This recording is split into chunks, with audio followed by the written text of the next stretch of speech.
Fancy meeting you here today. How are Hey, you going? sugar. I'm doing great. How are you? Oh, just dandy, just dandy. All right, guys. Look, thank you so much and welcome everyone. It's great to see everybody here. Welcome to our weekly podcast entitled Reading with Uncle Ken. Now, believe it or not, we're on part 47. The good thing, the good thing is, we're slowly coming to an end to his masterpiece. The bad news is we're not quite there yet.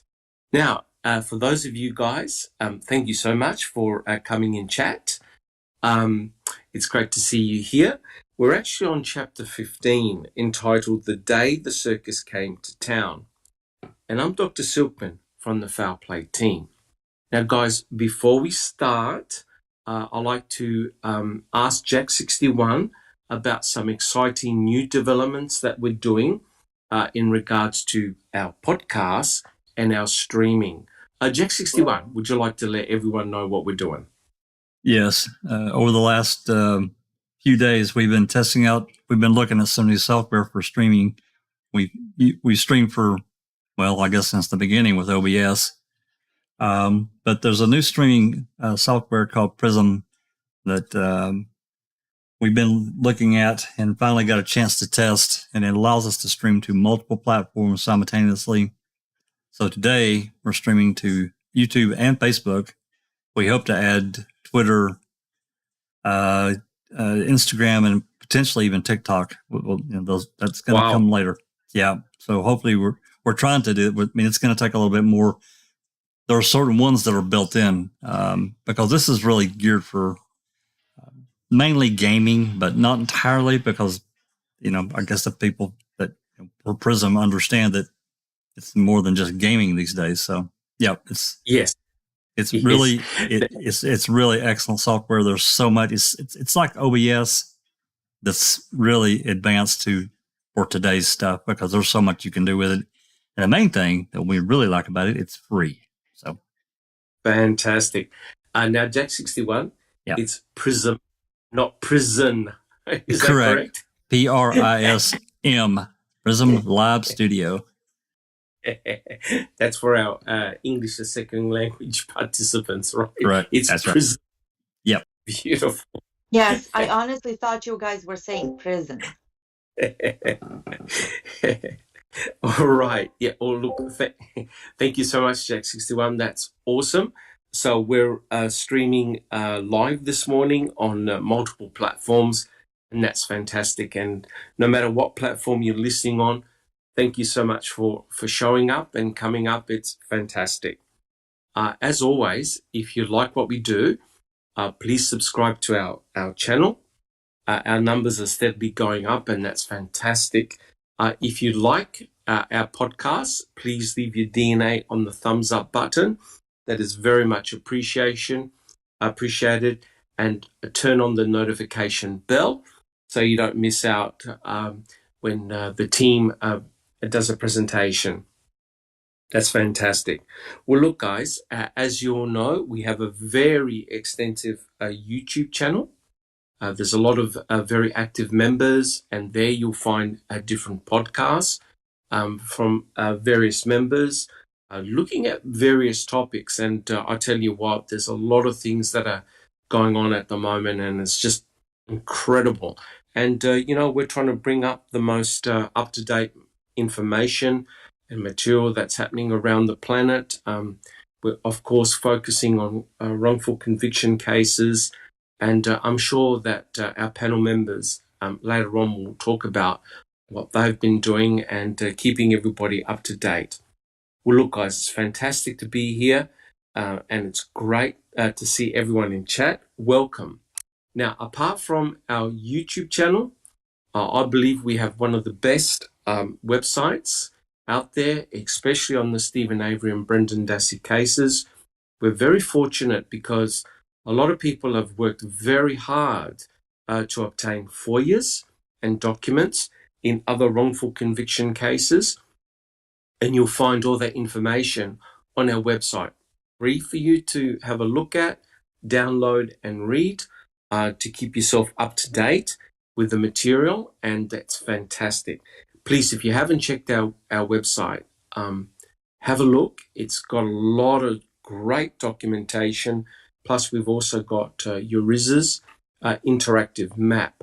So if you're interested, if at all, in the Stephen Avery, Brendan Dassey cases, please check out the interactive map. A fantastic effort done by Euriz, and we're so thankful that we have it on our website. We also have a presence on Twitter, Facebook, and of course, we also have a very big Discord presence. And, there you'll find a lot of people chatting about the case. And there's someone there, literally, honestly, 24/7. And it's fantastic. We have some really good, healthy discussions about the case or cases. And we've got other channels there, fun channels that you can let your hair down, so to speak. And so it's a great, great community. And thank you so much for all your support. And speaking of support, we also have a Foul Play YouTube membership where you can donate. This is purely voluntary. You can donate a certain amount of money per month. And that money goes directly to Foul Play, and we use that money to purchase more FOIAs and documents related to the cases that we're studying. So all that money goes to a very good cause. We put it back into our channel, into our website for you guys, right? And I like to read out the names of our YouTube members. And look, thank you so much for your support, guys. So I'd like to thank, or Foul Play would like to thank JD, Galataki. Now, Jack61, you're not related to Galataki by any chance, are you? Jack61? Galataki? No. Come on, dog. Be easy now. Nah. Galataki is my second oldest. And fantastic. He's a good guy. Yep. Thanks, Gal. Yes, we'd like to thank Galataki, West Virginia, Andy B, Disco Pervert, Kenneth Christensen, Nevena Keller. I know that name. The Truth About Daniel Holtzclaw, Angie Dickinson, TTM Fangirl, I Don't Recall. We have Jack61, Sean Maroney, The Gov, Checking Convictions, and myself. And guys, I'd like to thank, oh, wait, we got a new one, Jazz Naz. Fantastic. And so I'd like to thank, or all of us on Foul Play, I'd like to thank all of you guys for your support. And thank you so much. That's a real big help. And like I said, we use that money wisely, judiciously, and we buy documents and we FOIA articles for you guys. Thank you so much. We're here for you guys, and thank you so much for your support. All right. Well, look, guys, what we're going to do, unless there's any more announcements from the panel, I'd like to quickly introduce our esteemed panel members and tell us how you're going. We have Alice.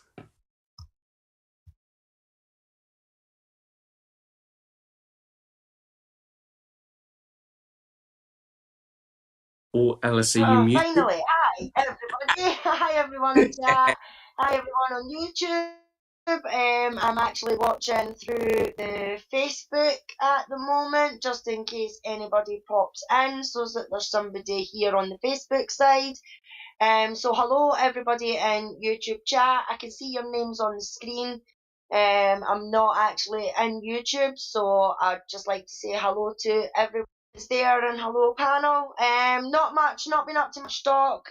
Got my room finished, got my green screen up, but realised my lighting is rubbish and it's not picking up the green screen properly. So just one problem after another at the moment, and I nearly flung my PC off the wall earlier on because I've been trying for the last 4 days to get Windows 10.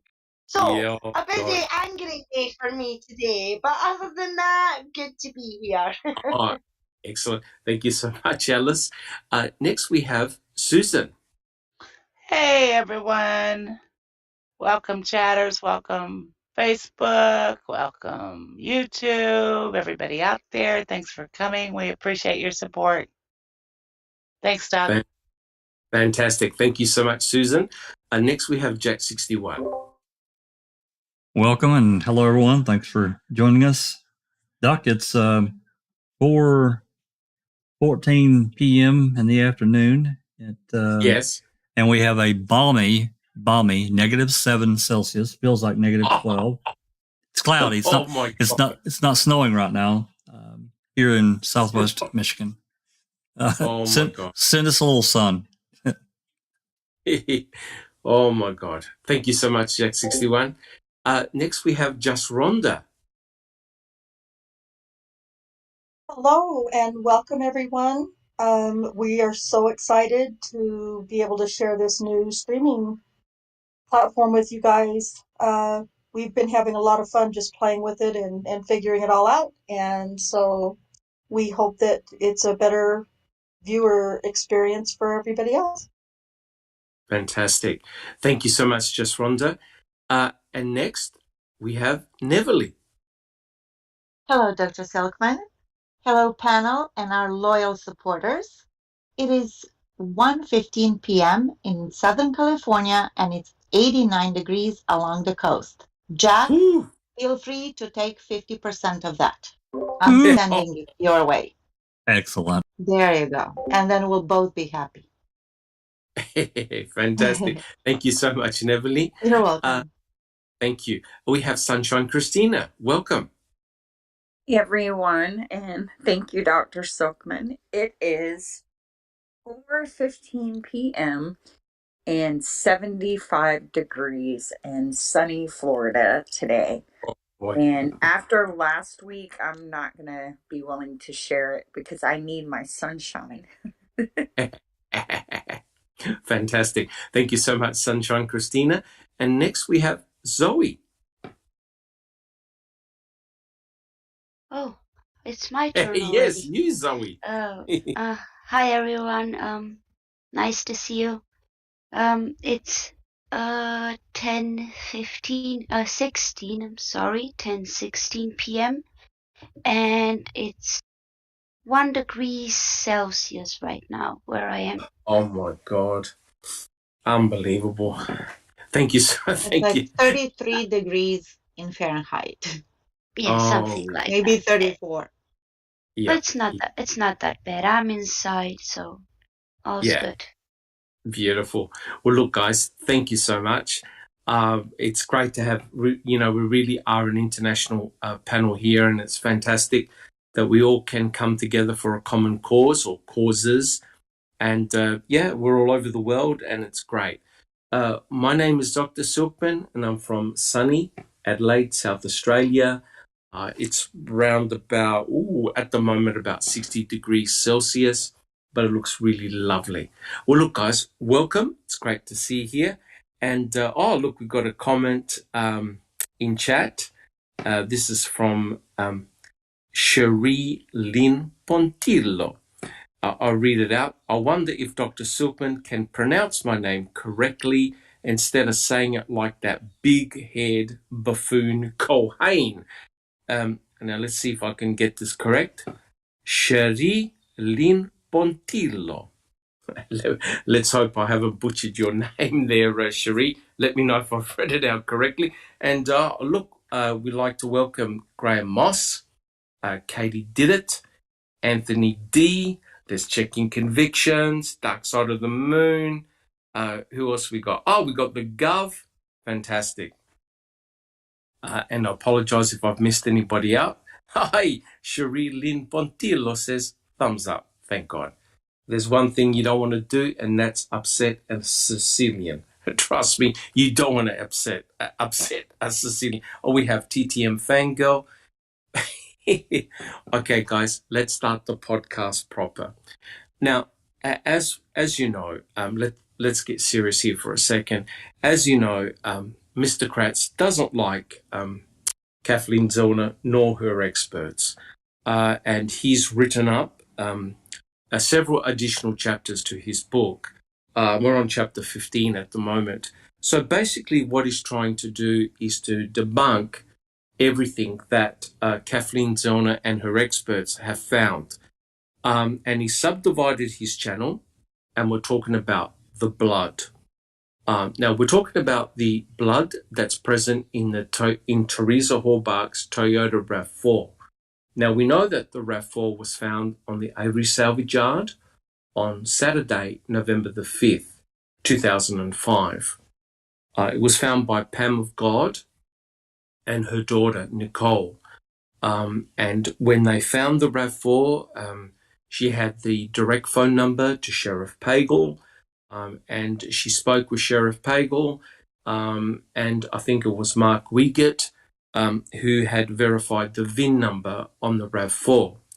Now, there's no doubt that both Pam of God, and Nicole looked inside the RAV. Now, they were asked, and they couldn't see any blood present in the RAV4. That doesn't necessarily mean, guys, that there was no blood. It may have not been visible due to the lighting conditions, but certainly the weather conditions were clear enough for them to look inside the Toyota RAV4. There were also various law enforcement officers, including Remica, including Tom Fassbender, and some of the law enforcement officers actually had torches with them. There's no doubt that they would have also looked inside the Toyota RAV4, and no one mentioned any blood. What is interesting, though, is that a cadaver dog that was brought on the salvage yard actually did pop their head underneath the tarp and give a hit, a bark, indicating the presence of cremains, or not necessarily cremains, but remains. Cadaver dogs pick up decay, so potentially blood, tissue, etc., etc. So the cadaver dog gave a hit underneath the RAV4. So there is the potential, of course, of there being blood in the RAV. Now, no one had noticed any blood in the RAV while it was at the Avery salvage yard. The Toyota RAV4 was taken to the crime lab and was driven there at night time in a flatbed truck. It was covered. And then on Sunday, Groffy went in there allegedly to take photos, and he had noticed that there was blood, a streak of blood near the ignition switch. He took a swab and he took photographs, I believe. Now, the day after, on the 7th, Cherie Cohane was charged in taking swabs of the Toyota RAV4. At the same time, she took swabs of Stephen Avery's Pontiac Grand Am. Now, there's no doubt, and we have the pictures to prove it, that Stephen Avery had actively bled in his Pontiac Grand Am. And there is blood around the center console and on the gear shift. And there's probably blood droplets elsewhere as well. He had cut open his finger, his right middle finger. I believe it was on the November the 3rd. And that's the day that both him and Chuck went to Menards. So he used duct tape in order to place over the wound. And Stephen Avery had bled inside his trailer as well, including his sink.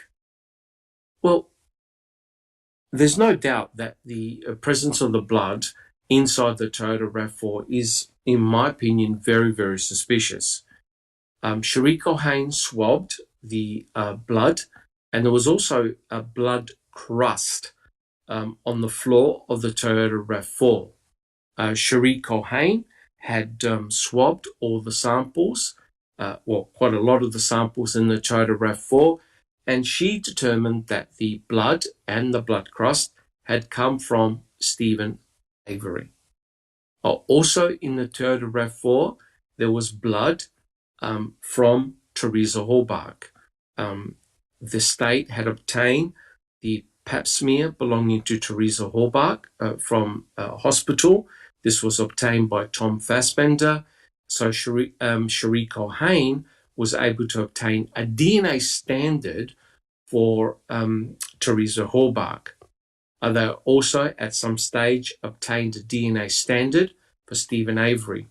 But what was very, very interesting, and I did a podcast, a presentation on this, was that Shariko Hain had entered in the genomic DNA data that she obtained from the RAV4 and from the Pontiac Grand Dam, and lo and behold, up pops up Stephen Avery's name. So that meant that Stephen Avery's DNA profile was in the CODIS database, which is very, very interesting. And so she wrote on a report that the state wanted a sample, a buccal swab from Stephen Avery. And of course, the irony is that the Wisconsin State Crime Lab already had a buccal swab belonging to Stephen Avery, which is very, very interesting. And guys, as you know, in 1996, Stephen Avery drew blood, gave a blood sample, which was used in DNA testing back in 1996. And that blood vial had EDTA in it. It was a purple top, and it was eventually kept in the clerk's office. So that's the known sample of blood that we know about. It was kept in the clerk's office in 1996. Strang and Butine had discovered the presence of this blood tube in the clerk's office, and we can see there's in Making a Murderer 1 and Making Murderer 2, the blood in the purple top tube was still liquid, right? So the defense at that stage had come up with the hypothesis that the blood from the purple top tube was used to seed the Toyota RAV4. So that's the so-called planting scenario. This particular planting scenario was now no longer adopted by Kathleen Zellner. She had experts look at the DNA, the genomic DNA from samples of blood and the crust, and it was determined that the blood, the age of the blood, was more towards being fresh. In other words, around 2005, not from 1996. If that's the case, guys, it meant that the blood, as we know it, could not have been from the purple top tube. Now, the FBI did an analysis of the blood. They did an EDTA analysis, and they did not find the presence of EDTA in the swabs that were provided by the Wisconsin State Crime Lab. Now, there's a hell of a lot of problems with that, as we've discussed in the past.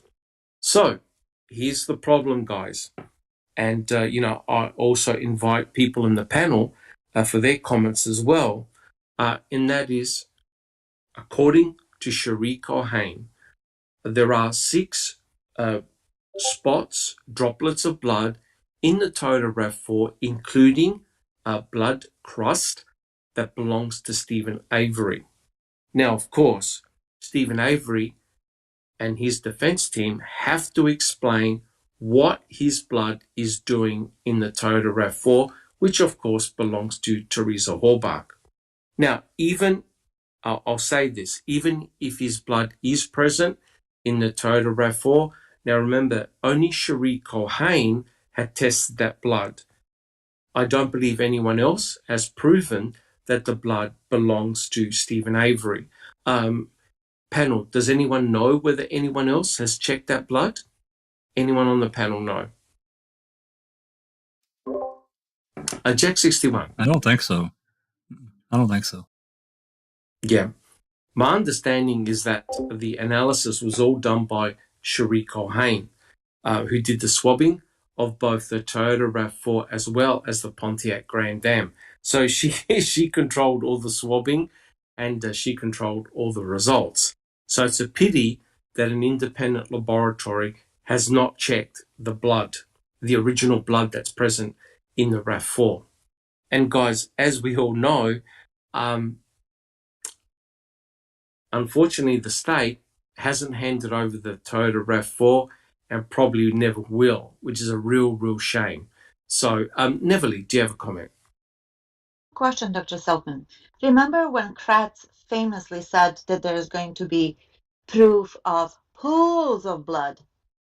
Which Oh, area was that's he talking about? The RAV it. or the garage, the trailer, the pit?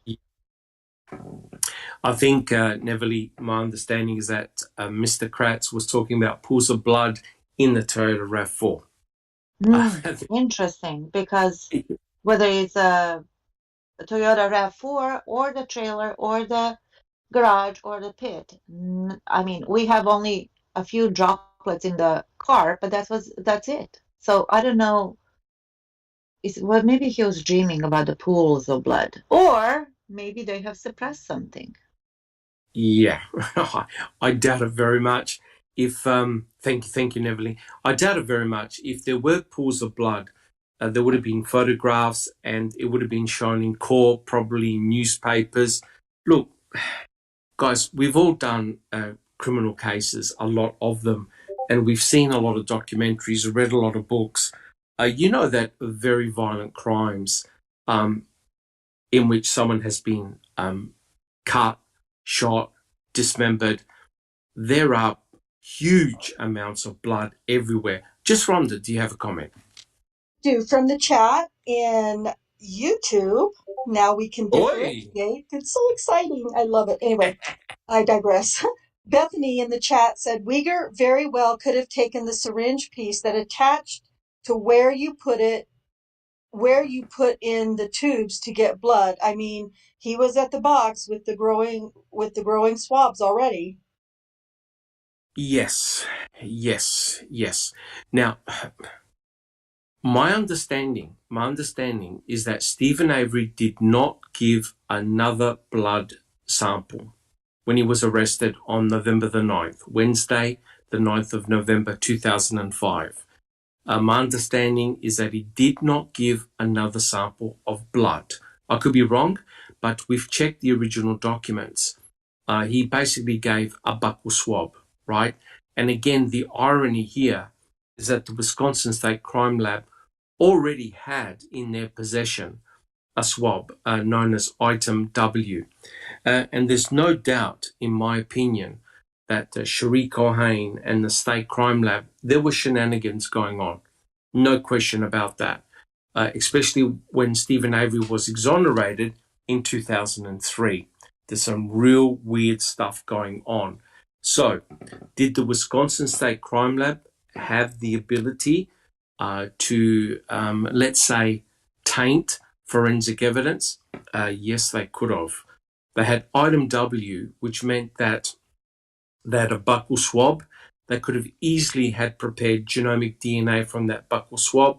So essentially, they already had Stephen Avery's genomic DNA back in 2003. But we're talking about blood here. And again, the only person that stated that the 6 drops of blood, including the crust, belonged to Stephen Avery was Cherie Cohane. So, guys on the panel, does anyone trust Cherie Cohane? Tell us your thought, panel. Jack 61. Not as far as I can throw my eyes. Sorry. Hell no. No, sir. Right. Yeah. We've we've gone through this a lot of time. Alice, do you have a comment? No, I was just going to say, hell no. Correct. Look, I am personally very suspicious of Cherie Cohane for multiple reasons, as well as Dr. Leslie Eisenberg. So we've got an issue here. And the issue is, according to the state, there are 6 droplets of blood, including some blood crust, in the Toyota RAV4. DNA was prepared from those samples, and it was shown to belong to Stephen Avery. Now, let's start the podcast proper, and I'll quote. This is from chapter 15. So we continue our discussion. I quote, as disclosed by co-defendant Brendan Dassey, Stephen Avery's finger started bleeding while the two killers were moving car parts and branches in an effort to camouflage the victim's SUV. And therefore, the blood was most likely left when Avery re-entered the vehicle after it was already parked. Perhaps when he reached across the seats to pop the hood in his effort to unhook the battery. Now, the question to the panel is as follows. Has Mr. Kratz actually read Brendan Dassey's interrogation sessions? Now, before anybody answers, there is a lot of problems here, right?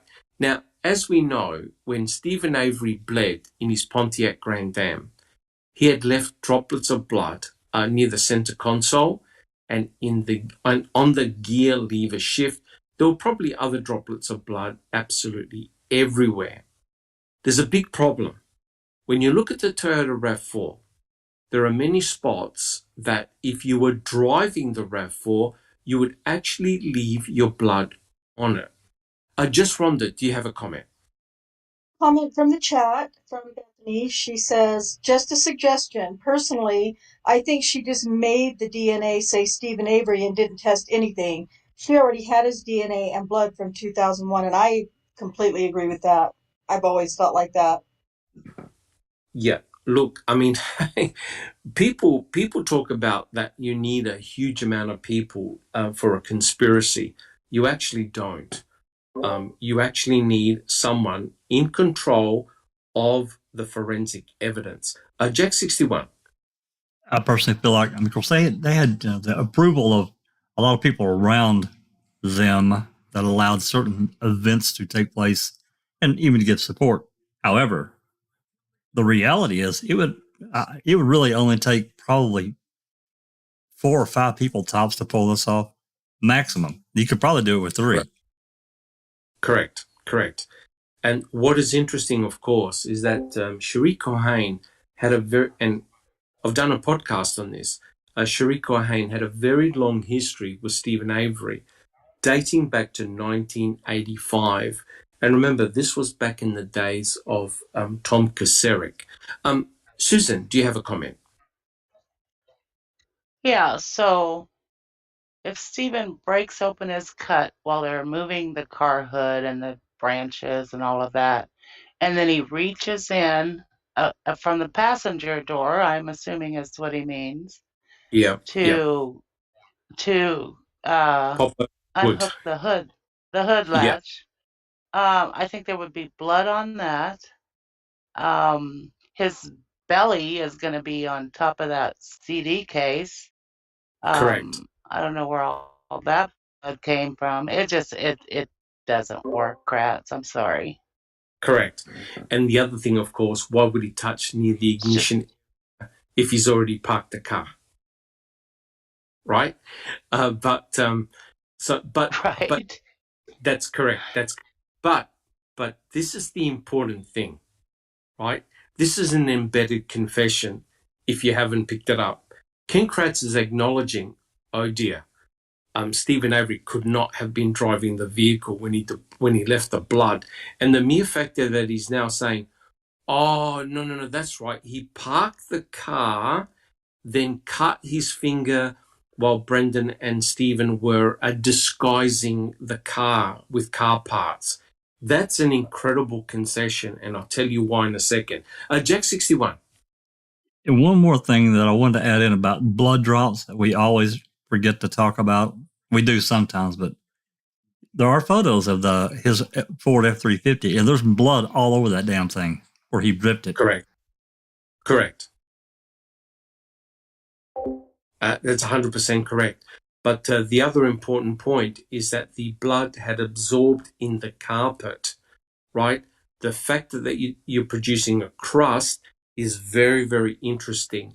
Now, I know that Kelly has done a lot of excellent work involving blood, her own blood, and using droplets of her own blood in her own vehicle.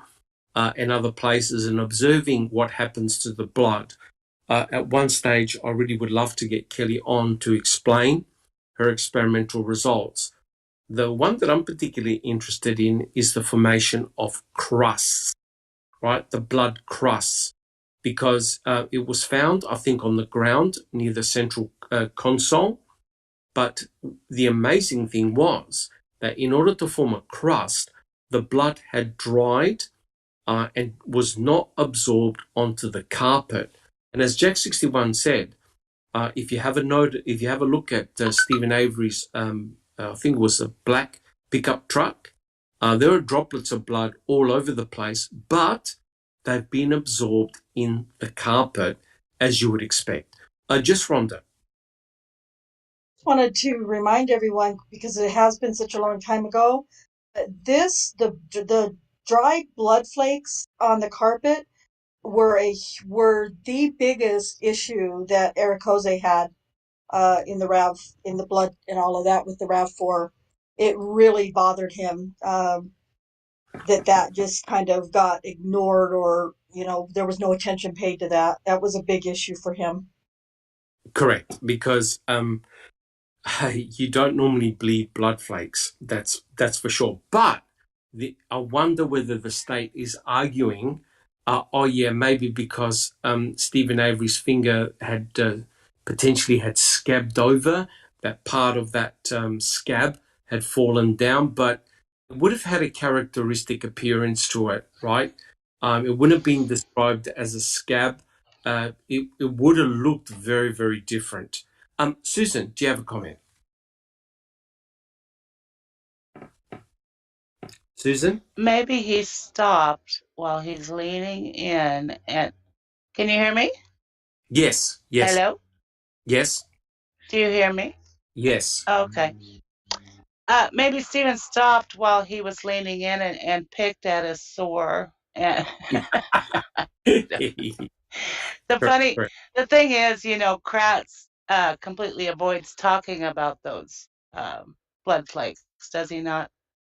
A crust, yeah, the crust, correct. Look, it really is very, yes. Yeah, sorry, never mind. Keep going. Any other comments, Susan? All good? All right. Neville, do you have a comment? I have a question, Dr. Silkman. Oh, okay. Oh, go ahead, Susan. Susan, continue. I'm finished. That's okay. Okay, thank you so much. Neville, do you have a comment? Dr. Silkman, what is the difference between a blood flake and a blood crust? Well, I'll tell you what. I checked in the court transcripts, all of them. There was no mention of a flake. There was always mention of a crust. Now, I think that, which is very, very interesting, because if you have a look at MAM 2, what the blood spatter expert actually did was put droplets of blood on a sink. In actual fact, it was Stephen Avery's sink. They took it out of his trailer, and they let the blood dry. So what happens is when the blood desiccates, it loses water and it becomes quite viscous and it forms a crust. And what they did was then they used a scalpel blade in order to collect the dried blood. And as a consequence, it's like they referred to it as like a flake. So basically the flake is just desiccated blood, right? Now, when you're talking about a crust, now that's not something that's easy to talk about, because you can, when you have a wound, it'll form a scab and it'll form like a crust layer. Now, okay. I'm not sure, because I've never seen, unless somebody else has, an actual in situ photograph of that blood crust. Guys, has anyone on the panel seen an in situ picture of the crust? Blood crust. I haven't. Anybody else on the panel? Jack 61? I thought there was some photos of the carpet that had that. I'll have to look. Yeah, I cannot remember seeing an actual crust, a blood crust. Yep, well, I've seen all the droplets, but not the crust in themselves. Maybe Nevertheless, maybe I'm just creating that memory because of, we've talked about it so much, but I will look. yeah, that'll be awesome. Nevertheless, they did extract, according to Cherie Cohane, they did extract genomic DNA from that crust, and it came back positive for Stephen Avery. Neverly, do you have an additional comment? Oh, maybe I have forgotten this part, but all I remember is that the crust was always referred to as flakes, blood flakes, blood flakes. So when I hear crust, and I think that we touched upon this last Saturday, to me, crust, the difference between the crust and the flake is that the crust would be thicker, like a crust on like a scab. Correct. That's to me so I don't know. I don't remember ever anybody referring to it as a scab. So this is something new. That's cool. No, Thank you. Yeah, it definitely wasn't a scab. So in the trial, it was referred to as a crust, right? But I think on Making a Murderer 2, they talked about blood flakes. I could be wrong, but yeah. Anyway, DNA was able to be extracted from that blood crust, and it came back positive for Stephen Avery. But the interesting thing is this, and this is a very interesting embedded confession, and that is Mr. Kratz has now conceded that the mere fact that Stephen Avery was actively bleeding and driving the vehicle, he now contends that is likely not the scenario, right? Because as you can see from the photographs of the Toyota RAV4, and as Kathleen Zellner's experts have amply shown, that when the state's examiners looked at the RAV4, they didn't find any blood, or they didn't note any blood on the steering wheel, the gear shift lever, which clearly you would have left signs of blood if you were driving the vehicle, the handbrake lever, which you had to have put down and up if you're driving the car and then parking it, the exterior door handles, where quite clearly you have to open the door handles to get inside the vehicle. Now, I know the guilters are going to say, well, he could have used his left hand. That's fine, except according to the state, Stephen Avery is a great shedder, and they didn't find any DNA on the exterior door handles. You have to touch the interior door handles in order to get out of the car. No blood was noted there. The rear cargo door latch, there was no blood noted there. The hood lock, release lever, the hood latch itself, the hood supporting rod, and of course, as Jack 61 alluded to, the battery cables and terminals. There was no blood noted on that. Furthermore, there was no blood noted on the number plates or the RAV4 spare key. So if you look at it, it doesn't make any sense. The distribution of the blood in that RAV4 does not look like someone who is actively bleeding. So it now begs the question, was Stephen Avery selectively actively bleeding, which of course is ridiculous. So you can't have it both ways. As soon as I saw that distribution of the blood in the Toyota RAV4, I knew that it wasn't right. There were definitely shenanigans going on.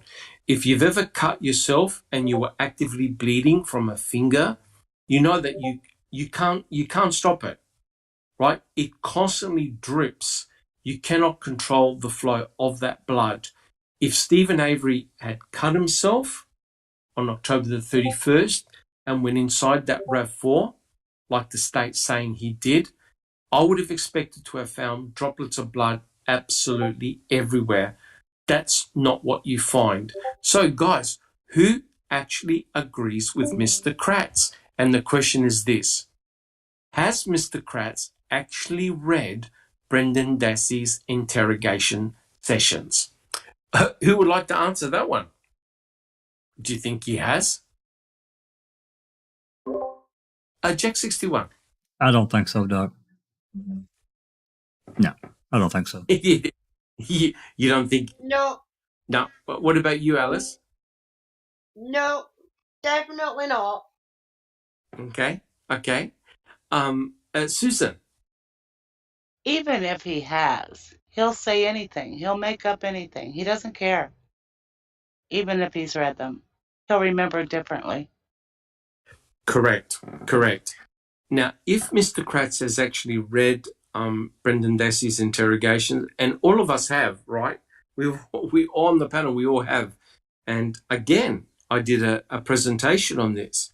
Brendan Dassey gave 7 different versions of how Stephen Avery had cut his finger on October the 31st, 2005.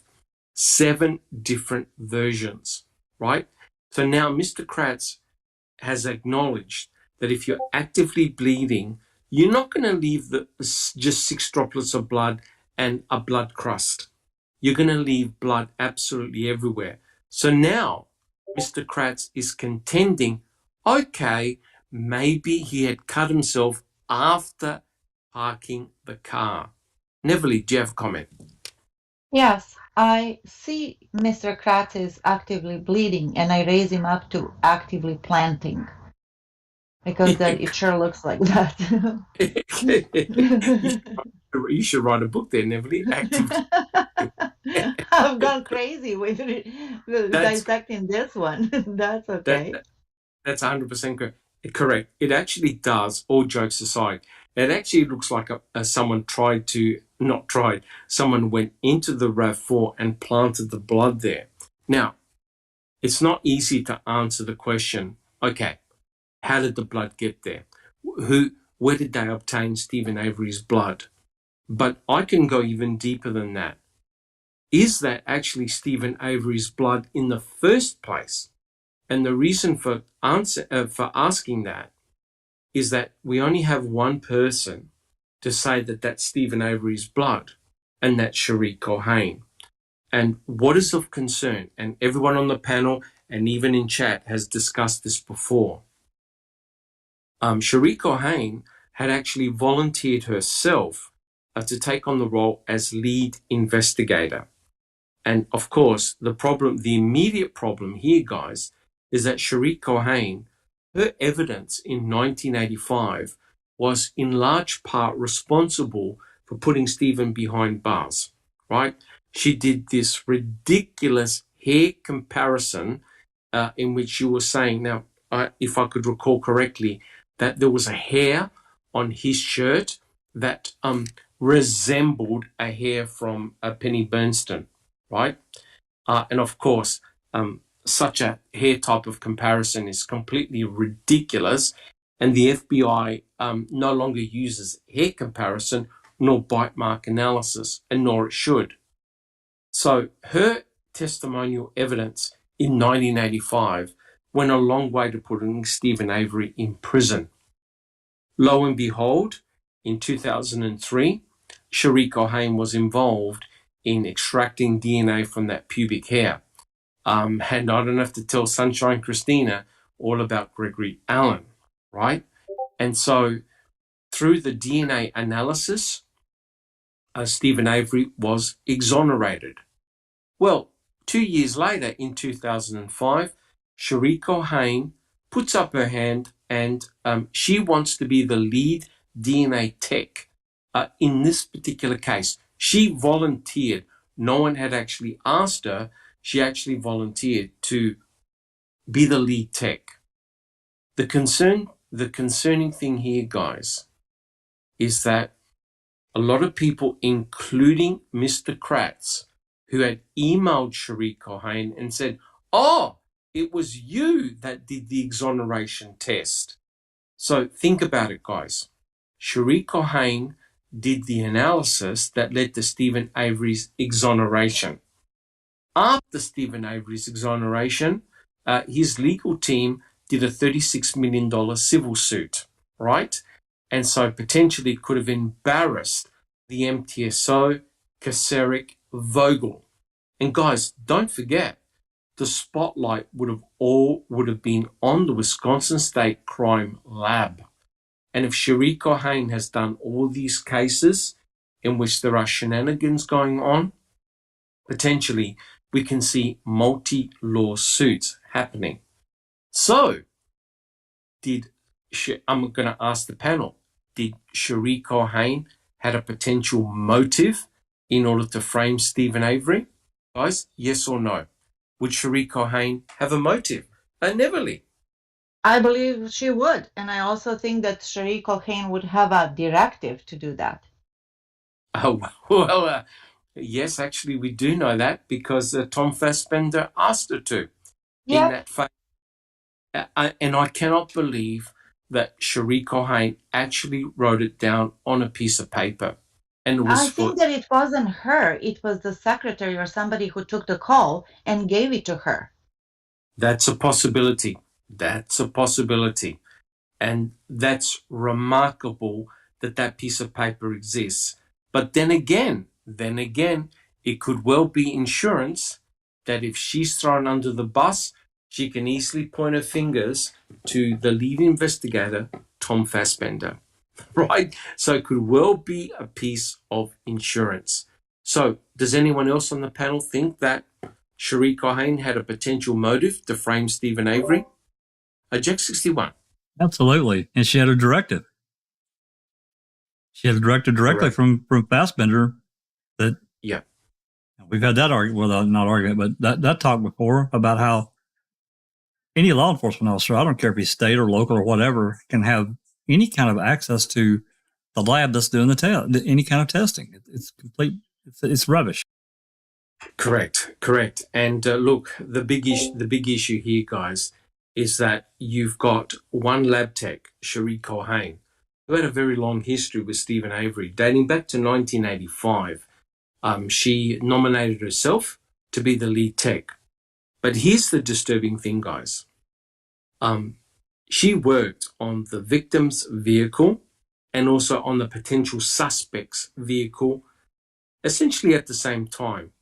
And she did all the swabbings from both vehicles. I remember she air dried the swabs and then put them in cardboard boxes, right? I actually found the boxes that she used to put in the swabs. Therefore, you can swap and discard any swab you want once you're back in the lab. And the only thing you will see, guys, is a label on the outside of the box. You won't see anything else. Now, quite clearly, you have to do a DNA test in order to determine the genomic DNA profile of those swabs, right? But quite clearly, it's very, very easy to swap swabs. Now, because Cherie Cohane, Kelly's in chat. Fantastic. Great to see Kelly there. We're just talking about the blood.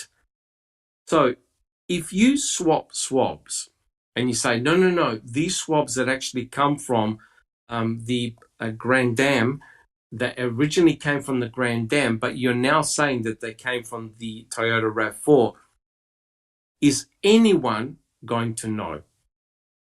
Panel, is anyone going to know if Cohane swapped swabs? Anyone on the panel? Susan? No. How would they? Nope. Yep. Nope. Well, it'd be so easy to do. So easy. You're not going to know? Thank you, Susan. Alice? Nope. There's no way about her, because she's the one that's in the lab doing the test. She can even send away any students or anything like that. Where you go on your lunch break? I'm just going to finish up here and then I'm going to be leaving, and then she could do anything in that time. Correct. Jack 61. Yeah, complete control of all the samples. She can do whatever she wanted. Correct. Just Rhonda. Even if somehow at some point those results were subpoenaed, she's going to lie. She's her livelihood, her job, her everything is dependent on lying about it. 100% correct. Sancho and Christina, do you have a comment? I think that she collected them, she analyzed them, and she would have the ability to say they came from anywhere that she wanted them to come from. So you just don't know. You can't trust her simply because she's been so dishonest about everything else in this case, right? So, Correct. And she's also, sorry, Sunshine. mm-hmm. They didn't document it. They didn't photograph her doing it. They completely ignored standard protocol that they normally used in every other case on this case in every part of the process. That's the big issue there. 100% correct. And luckily, Buting had questioned her extensively, and we found out exactly what the procedure was, how she did the swabbing. So you're correct. There are no photographs no in situ photographs that show Cherie Cohane take swabs from either the RAV4 or the Pontiac Grand Dam. When she took the swabs, she does a duplicate swab. First of all, she takes a swab and tests it for blood. Now, you are meant to throw that swab out, right? Discard it, because it's a presumptive test for blood. However, if you keep that swab, you now have a duplicate swab that no one's going to know about. Only Cherie Cohane would know. That means you've got two identical swabs from the same spot, right? So you can take one set and say, oh, these came from the Pontiac Grand Dam, but you've got two sets of swabs from the Pontiac Grand Dam, and the other set you can say, yep, these came from the Toyota RAV4. Absolutely no one's going to know. And furthermore, she dried all the swabs in a test tube rack, right? And then she placed them in boxes, and they were kept on her bench, in her bench work area. I checked the transcripts. So therefore, she had complete control. The scary thing is, and I'll call you up in a second, Neverly, there was no independent laboratory that did the testing. Here's the scary thing, guys. It means that Cherie Cohane knew where every swab had come from. Cherie Cohane knew the result from every swab. That means there was no double-blind testing at all. Neverly, do you have a question? Do you have a comment? Well, to answer your previous question is, I believe that Cherie Cohane knew her role in this part. Stephen Avery was a very popular and crucial case in Wisconsin, and she was made aware of that, especially because she had that history with him and because she showed that she volunteered.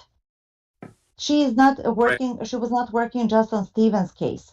So the state is not going to go somewhere where they cannot have control. It proves in this case.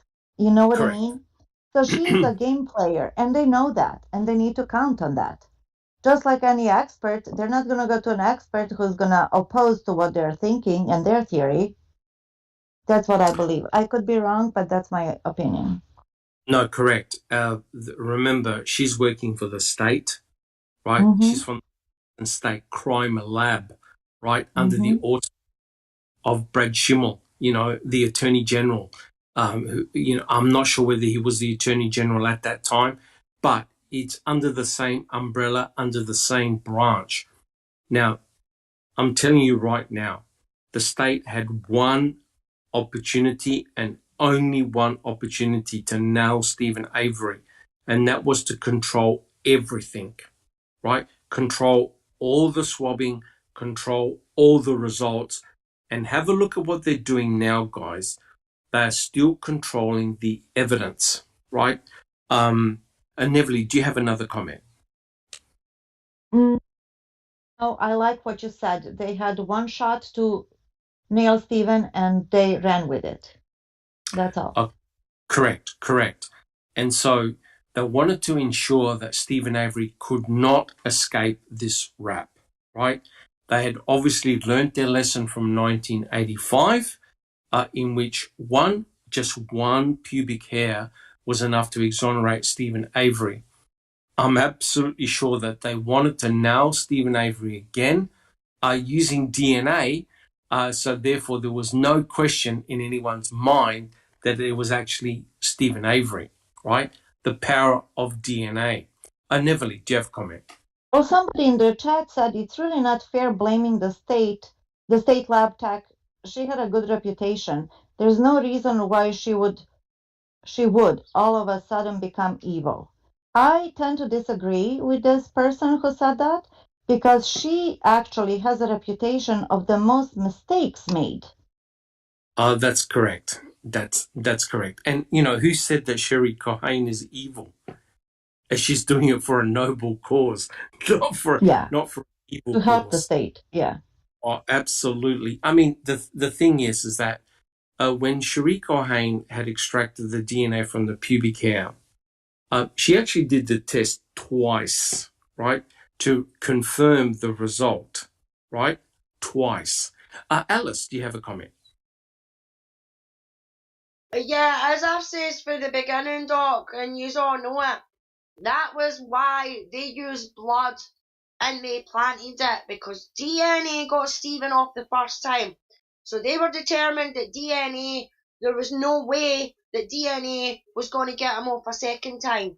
So they put a wee bit here and a wee bit there and a wee dab there and a wee dot there, Correct. just enough so that it can be tested and so that it can be put to him. And that was their goal all along. And I think, in a sense, that's why they got Sherry Cohen to do it and all, because she got him off with the pubic hair the first time. Correct. So she does the test again, she's putting him back in, and I think she might have got it quite tight at the beginning when she done the test for Stephen for the 85 case, and it came back that he was innocent. I think she got a bit of a chewing down for that.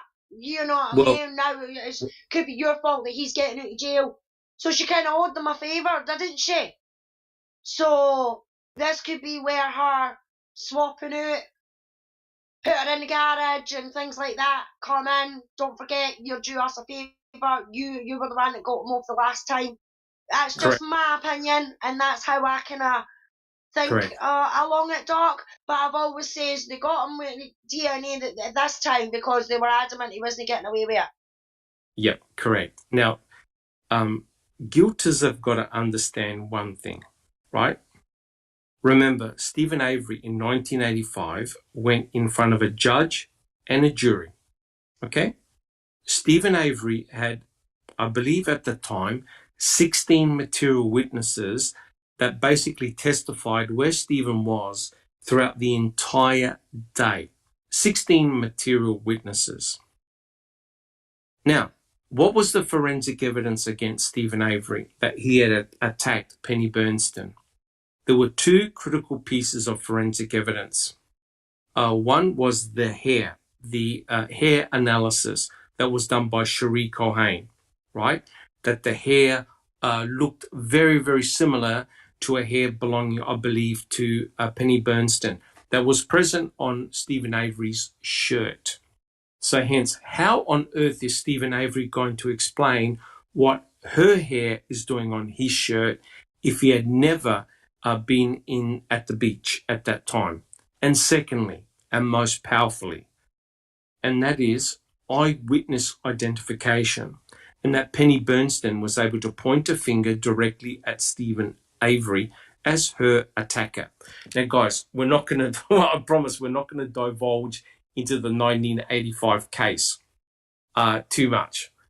But we already know the shenanigans of what happened when Jean Couchet drew the famous or the infamous picture of Stephen Avery.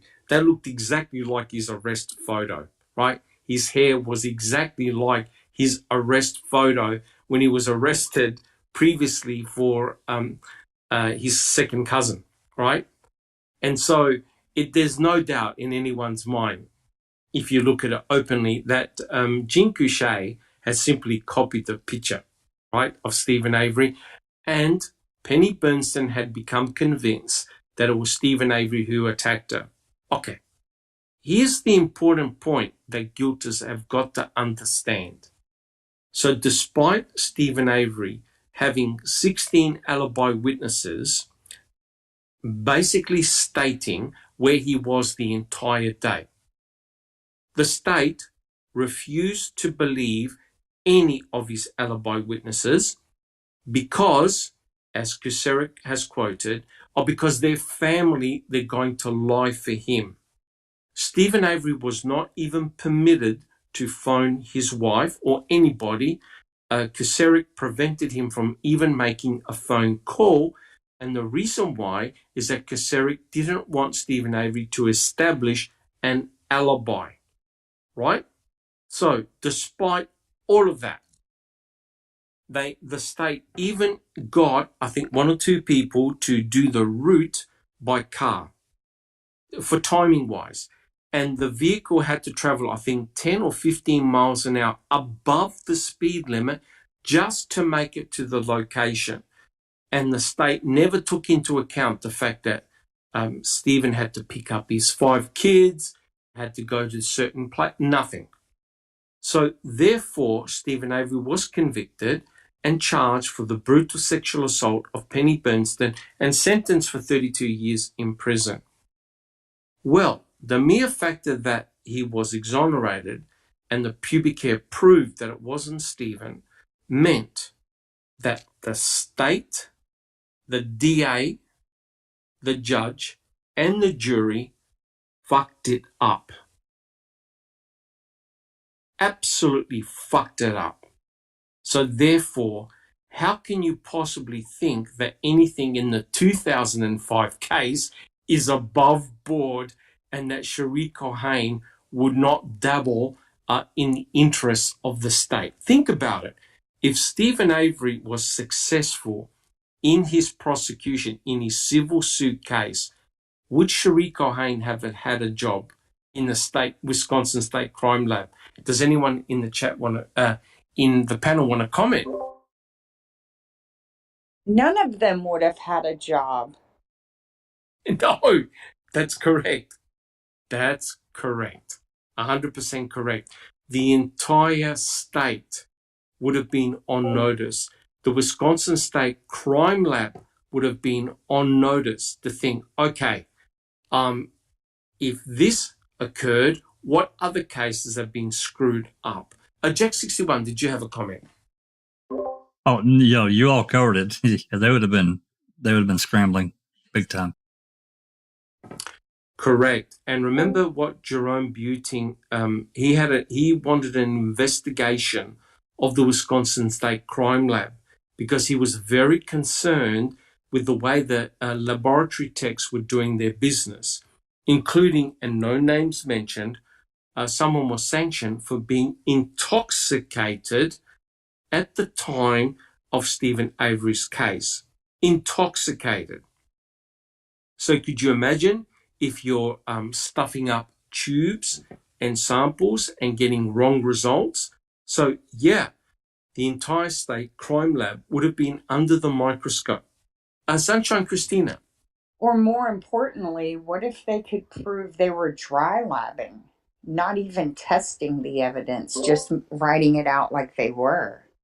That's a possibility. But there's one good thing.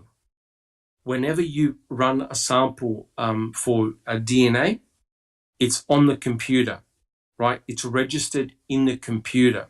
So what Kathleen Zellner really needs to obtain is Cherie Cohen's laboratory notes, books, and the printouts, they're called electrospherograms, from the computer itself, because the computer should definitely take a record of all the samples that went in as well as the results. But the computer obviously can't determine what samples you put in. It'll just spit out a result. Sunshine Christina.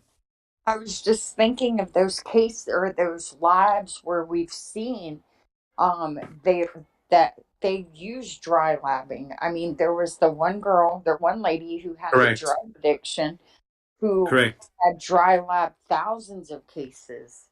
I mean, That's correct. yeah, That's it's correct. just That's, very possible. I think it was called How to Fix a Drug Scandal. Was that correct, Jack 61? That's correct. Yeah. So there you had two laboratory techs in two different laboratories. One was dry labbing. In other words, she was just writing up false reports. She had the highest record of doing reports, drug reports. Like everyone else in the lab will say, do 10 a day. She was doing about 60, as an example. She was doing a huge amount of reports. It turned out she never actually did or minimal testing on any of the samples. She did fake reports, right? And the other one was completely high as a kite. She was actually taking the drugs in the lab, right? So in the end, 10,000 cases were affected. Jack 61. Just a couple of brief comments, and this is prompted by a comment that JG had made in the chat. It said the state lab is not going to fabricate results, and I can't agree with that. Just based on, and I'm just talking about crime labs in general, and just in talking about the documentaries and the cases that we've just mentioned. On top of that, the Wisconsin State Crime Lab, you have to look no further than the Ben Bennett case and what they did there. And I'll tell you what they did, if you're not familiar. They got results that they didn't particularly care for. So what they did, about a week or maybe two, I can't remember the exact days, but it was really close to when these lab tech were going to have to testify. They changed the procedure and policies at the lab. So these lab techs could testify a certain way about a certain result. Right after that, they changed the policy back. That's documented. They changed it. Correct. So, correct. We can't say that they, crime labs won't do whatever to help a case. And to me, it's just wrong. Correct. I mean, look, you got to understand that Stephen Avery potentially could have hurt the entire state, right? And if that's your job and you've been at that job for a long period of time, which Cherie Cohane was, the last thing you want is for the state crime lab to be to have auditors come in and check everything. And as it was, Cherie Cohane had the highest error rate out of all the laboratory techs. And I read the error reports, and there were cases, now this is unbelievable and bizarre, there were cases in which they had amplified DNA from individuals that were not involved in the case. Let me repeat that. That actually amplified DNA from individuals that were not associated with the case that they were doing. They were unknown DNA sources. Now, how on earth can a crime lab that's responsible for doing genomic DNA testing to put people in prison or keep people out of prison start obtaining results where they don't even know the source of the DNA, where it came from?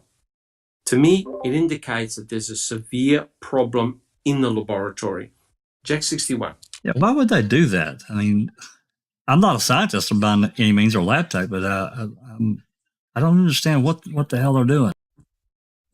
The answer to it, Jack 61, and I've worked with genomic DNA for many, many years, and the answer is contamination, right? DNA can be aerosolized, it can move through the air, it can settle on things, it can settle on your hands, it can settle on your apparatus, it can settle on your tubes.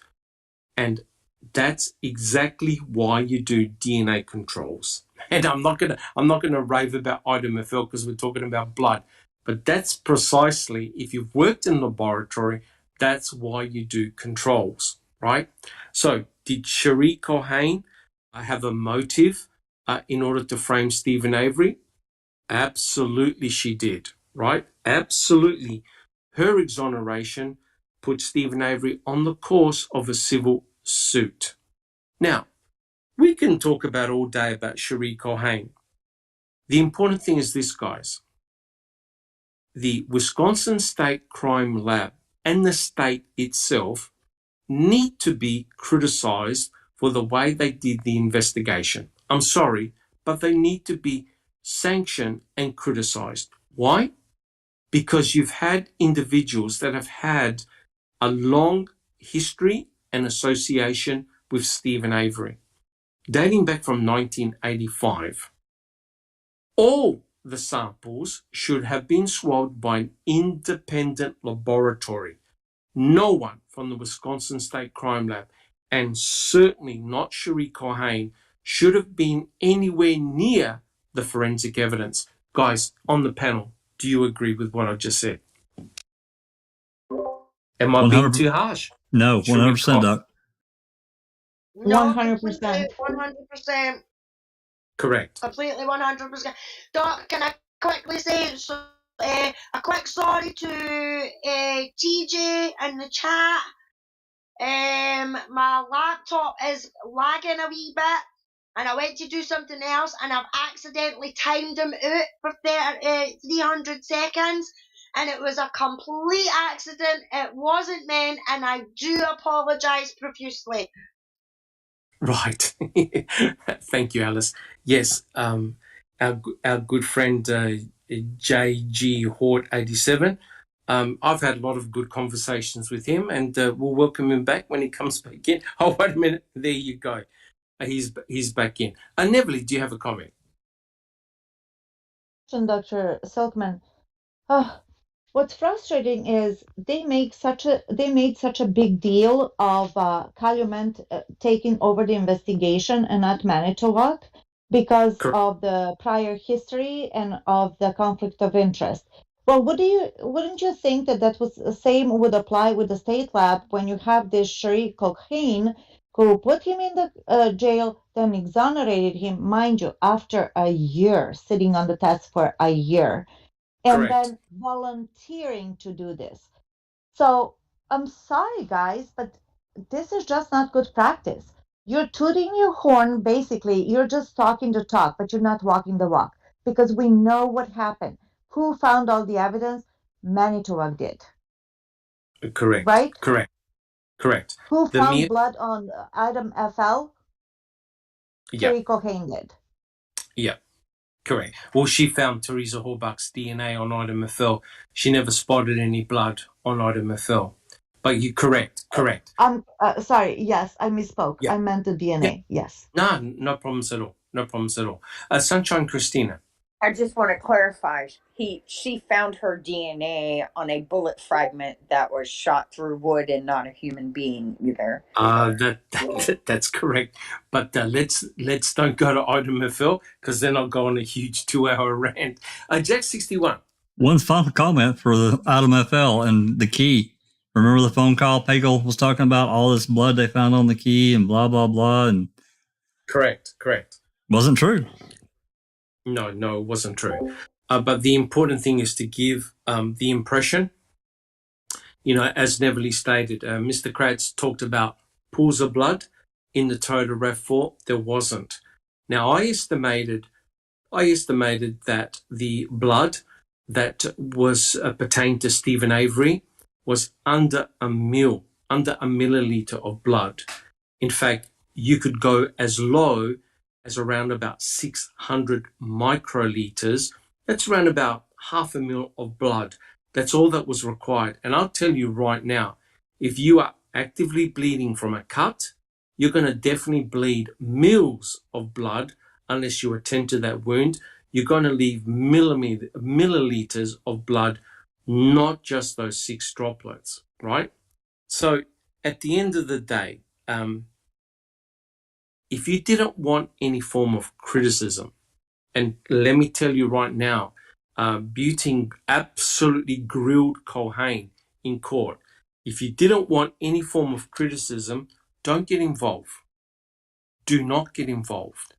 And I also say that to Lenk and to Colburn and to Remaker and all the MTSO officers that had anything to do with Stephen Avery in the 2005 case. If you didn't want any form of criticism, do not get involved. Let's face it, guys, all the laboratory material should have been double-blind tested, right? Culhane should have not been involved in any of the testing at all. If the testing was double-blind, done in an independent laboratory, no one, guilters, truthers, no one can complain. They are what they are. By being involved, especially with the history that Culhane had, you just invite criticism. And one important point, Susan, before you answer, one important point. Remember what Jean Couchet said during the civil deposition suit. DNA evidence can be fabricated. That left a chilling effect on me. Oh my God, where did he get that concept from? That DNA evidence can be fabricated. Susan, do you have a comment? And everything you just said, leaves tons of reasonable doubt in this case. When the 100%, Susan, remember when Buting put up the note, tried to put her in his garage or trailer, the judge should have stood up and said, case dismissed, because you have no faith in any piece of evidence when you have the lead investigator basically phoning up the lead laboratory tech who is handling all the data and information and making a comment like that. It's game over. Sunshine Christina. I just want to comment that Jay Jot is saying that all of the evidence was found by neighboring counties officers, and that's inaccurate. If we can just touch on that. Yes.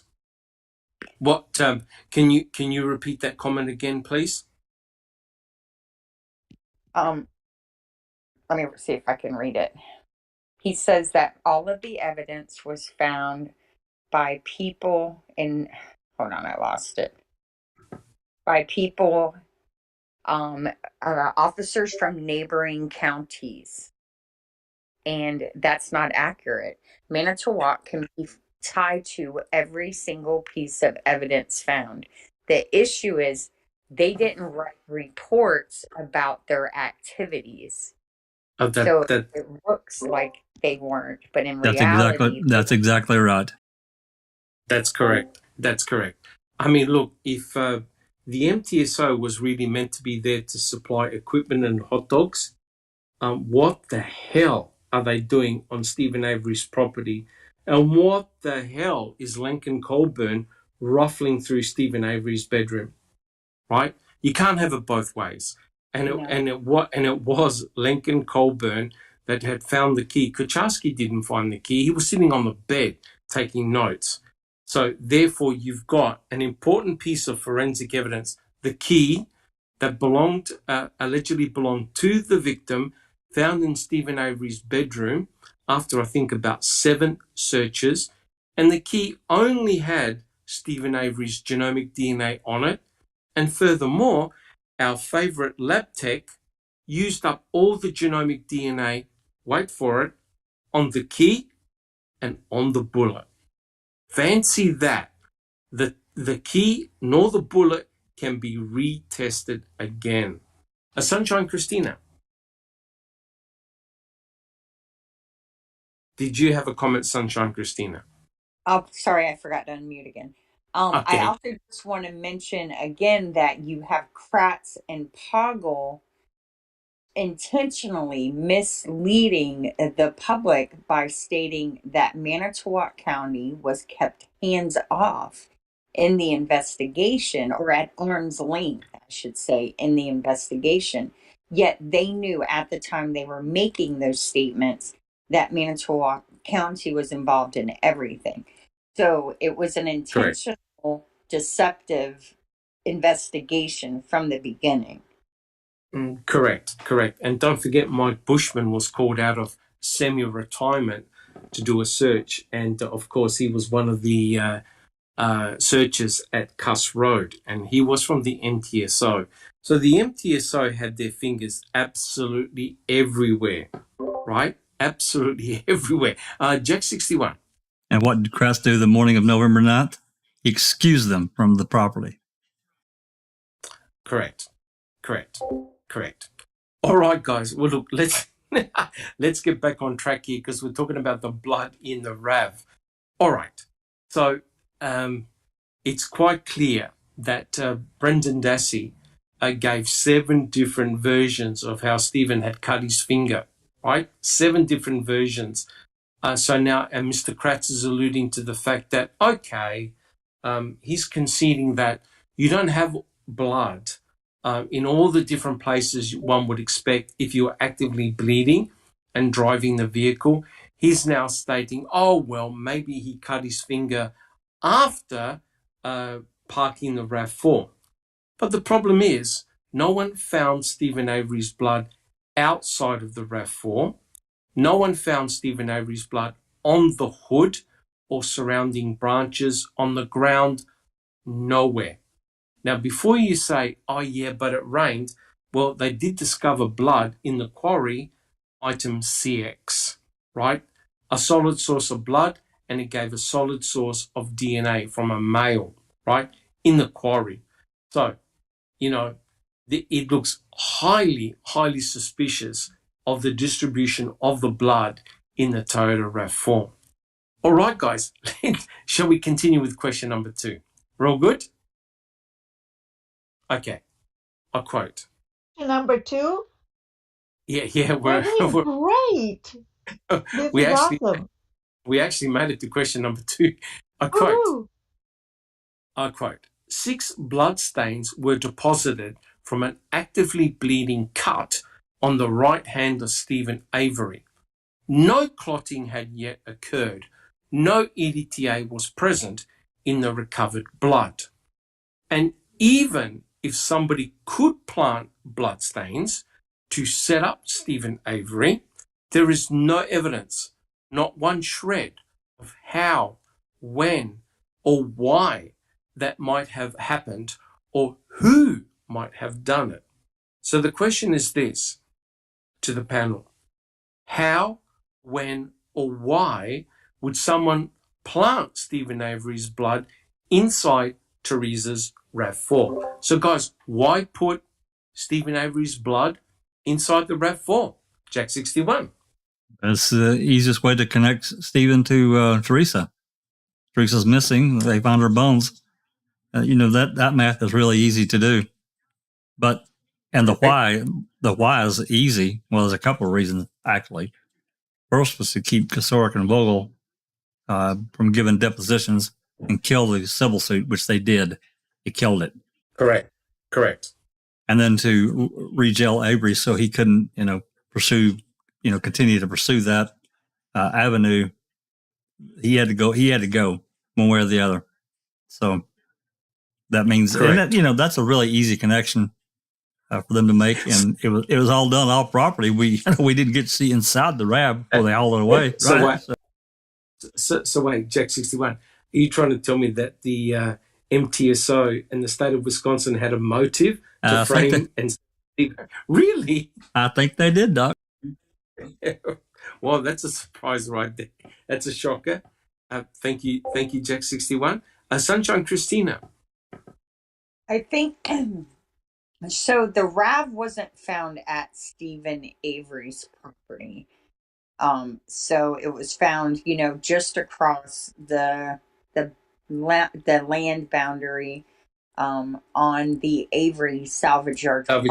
That's putting Stephen's blood in it further gets them closer to getting to Stephen, right? So I think, my opinion, they found the RAV first, and they get it on the Avery salvage yard. They place the blood in it so that they can link that. So now they have a link to Teresa, to the salvage yard, which gets the search warrant. The blood in the RAV gets them, to Stephen, and then all the other things that Jack's already mentioned happen. Correct. And We've had this discussion many, many times, and that is you can't just put the RAV4 on the property, correct? Would you guys agree? You can't just dump the RAV4 on the property without putting something of Stephen inside that RAV4. Would you guys agree? Yes. Yeah. So even if the RAV4 was placed there, it still doesn't implicate Stephen Avery. You need to put something of Stephen inside that RAV4. Now, what is more powerful than leaving his blood and hence DNA inside that RAV4, which ironically, it was DNA that exonerated him the first time round. So therefore, the guilters are jumping up and down and getting out the streamers and balloons saying, well, you know, hey, if DNA exonerated him in 2003, guess what? DNA pinned him to the wall in 2005, right? What are you complaining about? Just Rhonda, did you have a comment? I think I was just going to say no to whatever your question was. Okay.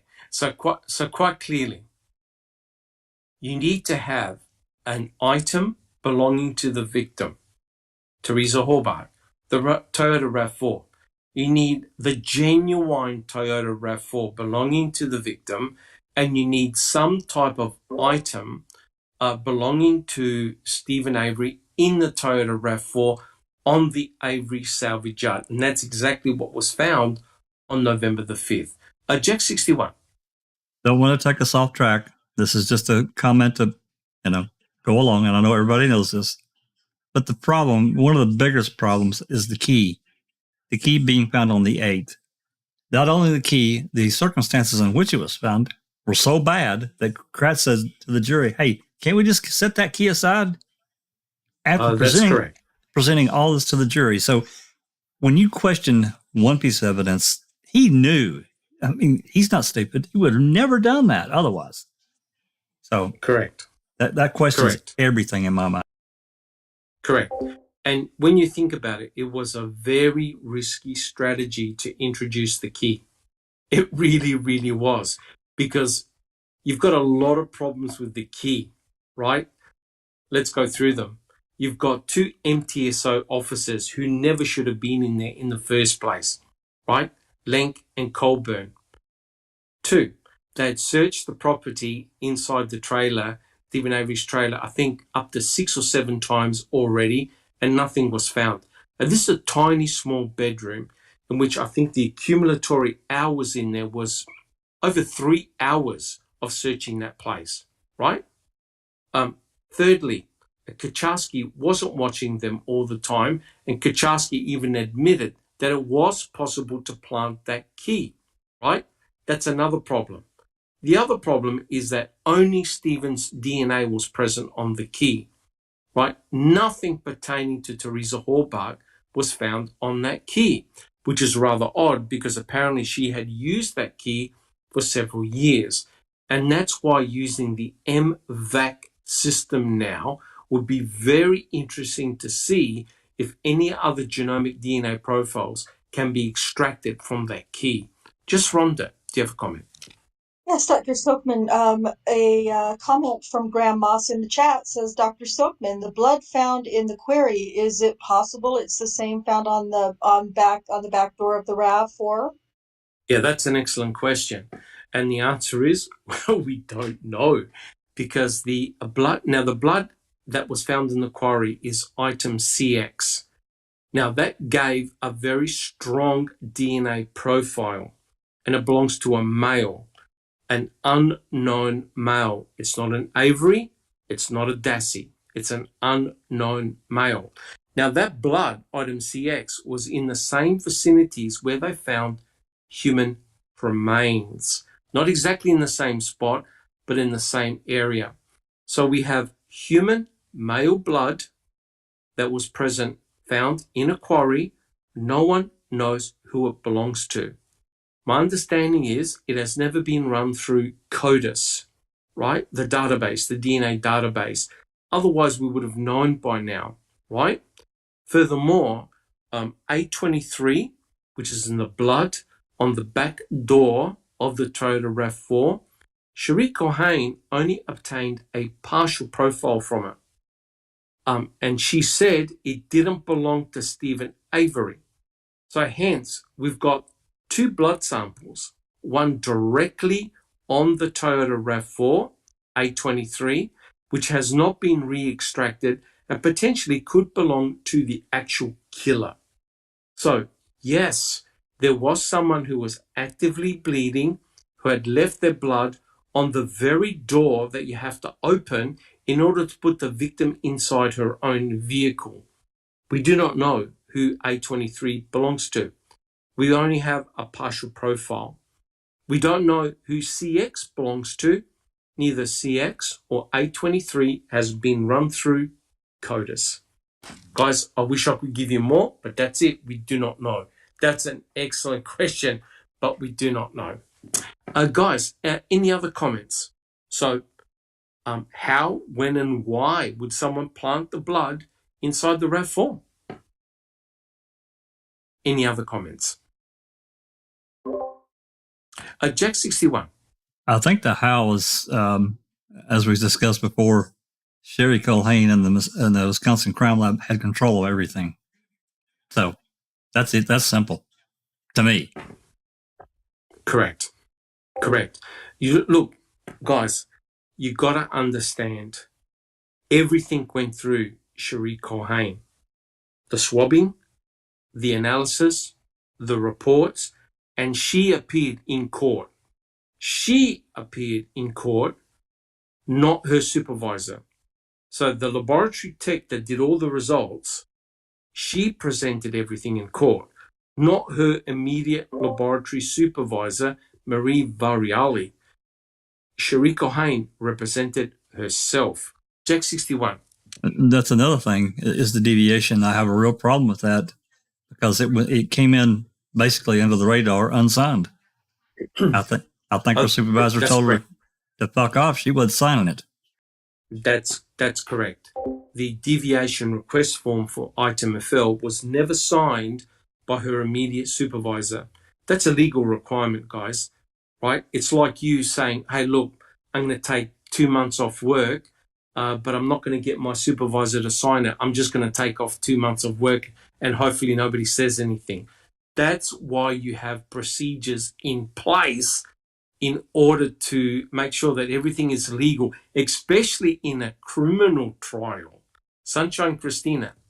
Well, once again, it is ignoring standard, obvious protocols and investigations that are normally done in every case. And it's like, if it's Stephen Avery, it doesn't matter. We'll do what we need to do. Who cares if it's legal or unethical? It's just getting the conviction and putting him in prison. And that's not justice. It's just not. Right. Yep. 100% correct. Now, I want to read out a comment here by TJ Anderson. And this is a very important comment. He goes, blood on the dash, but none on the key or fob from an actively bleeding wound. Laughable if it wasn't so sad. That is 100% correct. And what's even more ridiculous is that Kathleen Zellner's experts tried to reproduce exactly that scenario from an actively bleeding person. And what they found was that if you put blood on your fingertip and you're dripping blood, what they found was if you then put the key in the ignition, they found two things. One, blood wasn't left near the ignition switch because it was at least 2 inches away, but blood was left on the key. And remember, the key fob itself is an absorbent material. It's going to absorb microscopic amounts of blood. And no blood was noted on that key fob, which is ridiculous because if you're actively bleeding, you're going to leave blood behind on that key. Now, guilters, I've heard guilters say, oh, yeah, but Dr. Silkman, Stephen Avery cleaned the key. He wiped the key. Well, then, if he went through the problem of wiping the key and he was cognizant of DNA, why on earth would he then touch the key? Remember what Ken Kratz said during the trial? Oh, thank you, Mr. Avery, for leaving your DNA on the key. You know, as Bibi would say, how convenient. So in other words, again, we have another situation whereby the forensic evidence does not make sense. You don't have a mixture of DNA. You don't have a mixture belonging to the victim and the suspect, right? And quite clearly, some shenanigans are going on with that key, right? How on earth can Stephen leave genomic DNA on the key but no blood? It doesn't make any sense, especially if he's actively bleeding. Now, he must be actively bleeding because there are 6 drops of blood in the RAV4. Plus, there's appears to be a smear near the ignition switch. Hence, if you leave blood near the ignition switch, you have to have left blood on that key. It makes no sense otherwise. Guys, does anyone have any comments? Jack 61.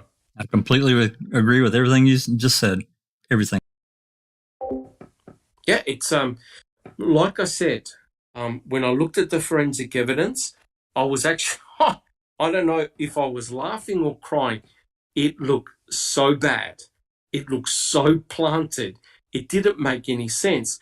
And what's even more disingenuous is that the state crime lab had Stephen's Pontiac Grand Dam right next to the RAV, in which Stephen was actively bleeding, and the patterns in both vehicles are completely separate, right? They don't look anything like each other.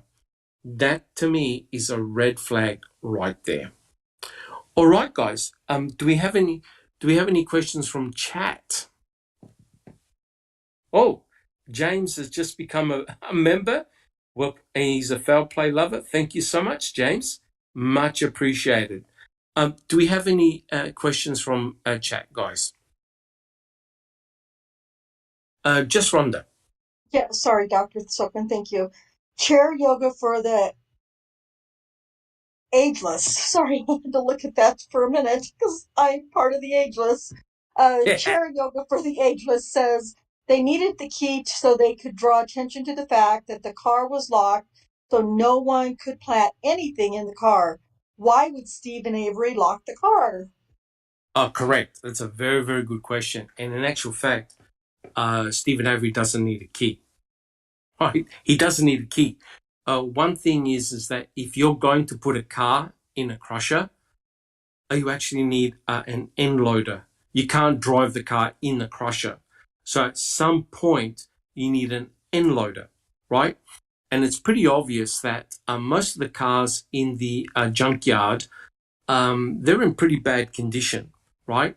So it's very likely that Chuck, Earl, Stephen maybe, they use the end loader to position the vehicles in the salvage yard. For Stephen Avery to have crushed the RAV4, you don't need a key, right? And Stephen Avery had 40 acres in order to hide that key. If you needed to keep the key, he wasn't going to place the key in his bedroom to conveniently be found by law enforcement officers. He would have hid it, but he even stated that if he had committed the crime, he would have immediately crushed the vehicle. He wasn't going to leave it sitting think about it, guys, from October the 31st to November the 5th in the salvage yard where both of his brothers, his father, his mother, his nephews, anybody walking in the salvage yard looking for a car part could have found that RAV4 prior to November the 5th. Now imagine the surprise on Chuck, Earl, and Stephen if they had found that vehicle prior to November the 4th, right? So my final comment is this. and I said this in Discord chat, if you're going to set Stephen up, you want to make sure that that RAV4 is placed there last minute. You don't want that RAV4 sitting there for days and days and days where anyone can find it, including one of the Avery brothers. You want to plant that RAV very, very close to the time it was found. And guess what? Pam of God finds it on Saturday morning, November the 5th. How coincidental is that? Jack 61. And they immediately knew that once that bookcase somehow manufactured a Toyota key, that was the key, and that damn thing had to be carted out to the lab right then. Correct. Amazing. Amazing. As if it was the only Toyota on the 40-acre lot with 4,000 cars, right? That's correct. They immediately knew it was like a shot. It was like God himself or herself have shone a beam of light on that RAV4 key, and they couldn't get it out there fast enough, right? In a junkyard with 4,000 vehicles and car keys absolutely everywhere. Susan, do you have a comment? Yeah, plus you've got Colburn showing up. Was it Thursday when she was first reported on the 3rd? missing? Yeah, asking, if she had been there. And yes. Supposedly that RAV is sitting out there. And then 2 days later, he leaves town and goes up to Crivets for the weekend, and he leaves it sitting there, and he knows Correct. they're looking for her. I mean, it's just ridiculous. The entire scenario is ridiculous, and yeah. I know that Kelly speaks to an investigator known as Investigator T, who's a detective, Australian detective. The first 48 hours are crucial. That RAV4 was sitting out there for days and nobody spotted it. And the reason why nobody spotted it was because it was never there. It got placed there likely on Saturday morning or late Friday night, right? And of course, Chuck, who was in the same car as Brendan Dassey, they were driving to Crivets and they were going down Avery Road. And Chuck Avery said that he saw lights behind his property. Well, that's exactly the road that is near the crusher, and that's the road that you take to go to where the RAV4 was found. Isn't that an amazing coincidence? Neverly, do you have a comment? Looking at the chat is popping, right? Oh, good. Jasna said, yeah. And, he left the car and the key and go on a holiday, which is pre-planned, which is exactly what Susan said. And I totally agree. And he left them in the house on the day she was reported missing. Come on, people, And then Andy B says, I suppose it's possible to handle the key and turn the ignition using your thumb and the first finger, but any blood left on the dash would either have had to flick off the middle finger. A travesty, right? I totally agree. And remind you, it's not like he had a cut on the knuckle of the middle finger. It was on the inner side, which was even more impossible. Yeah. Correct. And Sherilyn Pontillo says, law enforcement was listening to his calls with Jody and knew that everyone was doing what everybody was doing the whole week. I totally agree. The more I get educated on this and informed, because I'm not law enforcement and I don't know what's going on and their tactics and whatnot, but I've seen documentaries when law enforcement zooms in on a possible suspect and then waits till they leave the house so they could go in and get some probable evidence so they could get a warrant. So do it kind of backwards in a way. Oh, yeah. Oh, yes. Right? Which to me is illegal, but according to these documentaries, which is Chasing Killers, too, that's what they do.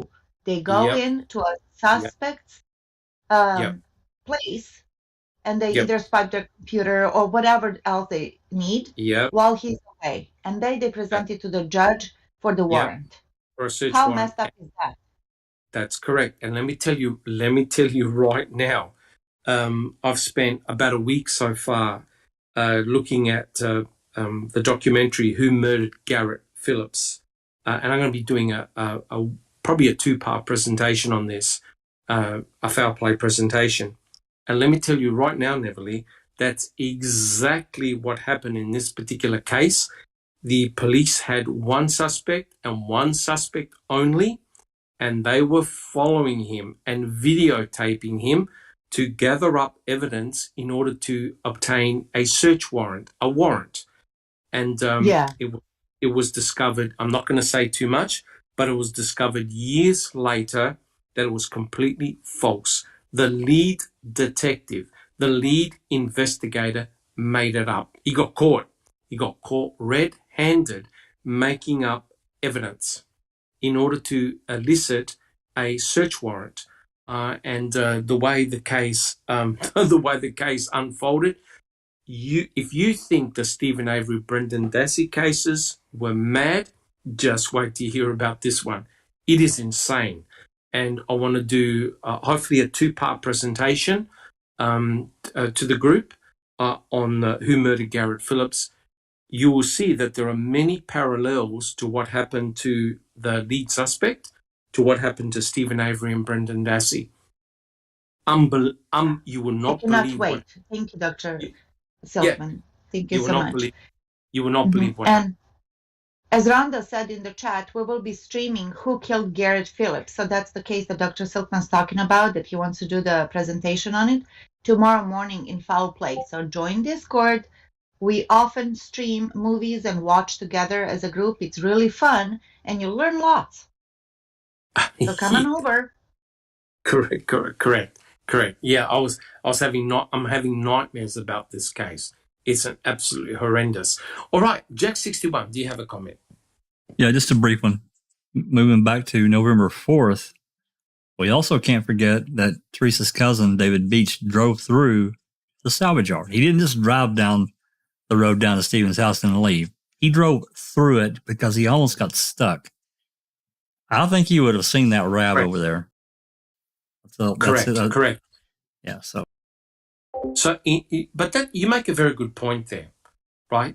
There was no attempt to prevent people from coming into the Avery salvage yard. That's right. No attempt at all. They didn't put like, the salvage yard is under repair or someone is sick, we can't open it, we'll see you in a couple of days. The salvage yard was open for business, right? Anyone could have come in, right? And of course, on November the 4th, there was a flyover, right?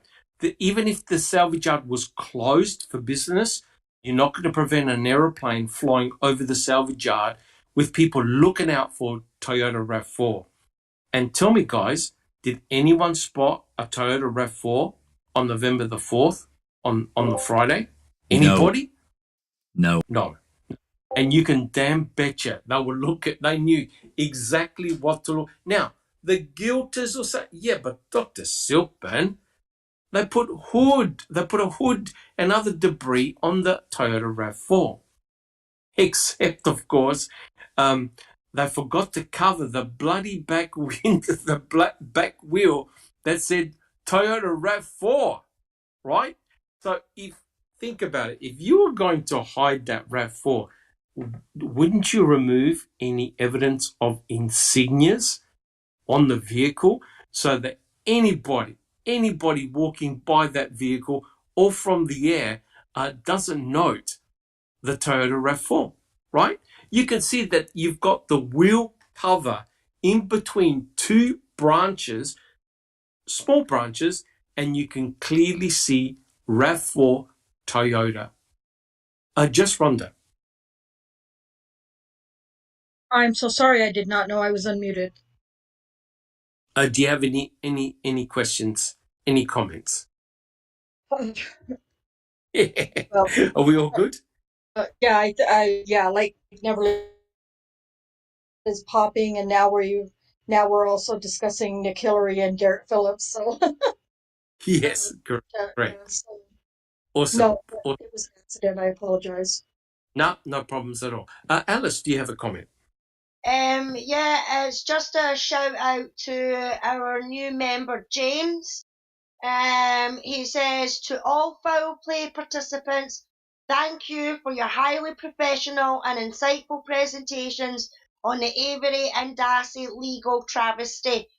And we would just like to say to yourself, James, thank you to you, because we couldn't do it without the help of you supporters like yourself as well. So thank you very much. Yeah, 100%. And thank you for those lovely comments. Look, I'm very happy to be, in fact, I'm ecstatic to be part of Foul Play. And you could tell everyone on the panel, and there are other members too, we are very highly professional. And, we try and stick to the topic at hand, and we are fair, right? The guilters can come on. You be civil, we're civil, and we'll try and answer the questions. And we don't have all the answers. Now, I think Jay Hort 87 said that there was plywood on top of the vehicle. Well, I'm actually having a look at the in situ photographs taken by Pam and her daughter, and there's the only plywood that I can see is near the front wheel. There was a cardboard box on the hood, but I can't see anything on top of the vehicle. But what is patently obvious is that you can see RAV4 Toyota, and you can see the color of the vehicle. So whoever tried to partially disguise the RAV4 did a really piss poor attempt, because you can definitely see it, right? Anyone driving through, and don't forget where the RAV4 was actually found.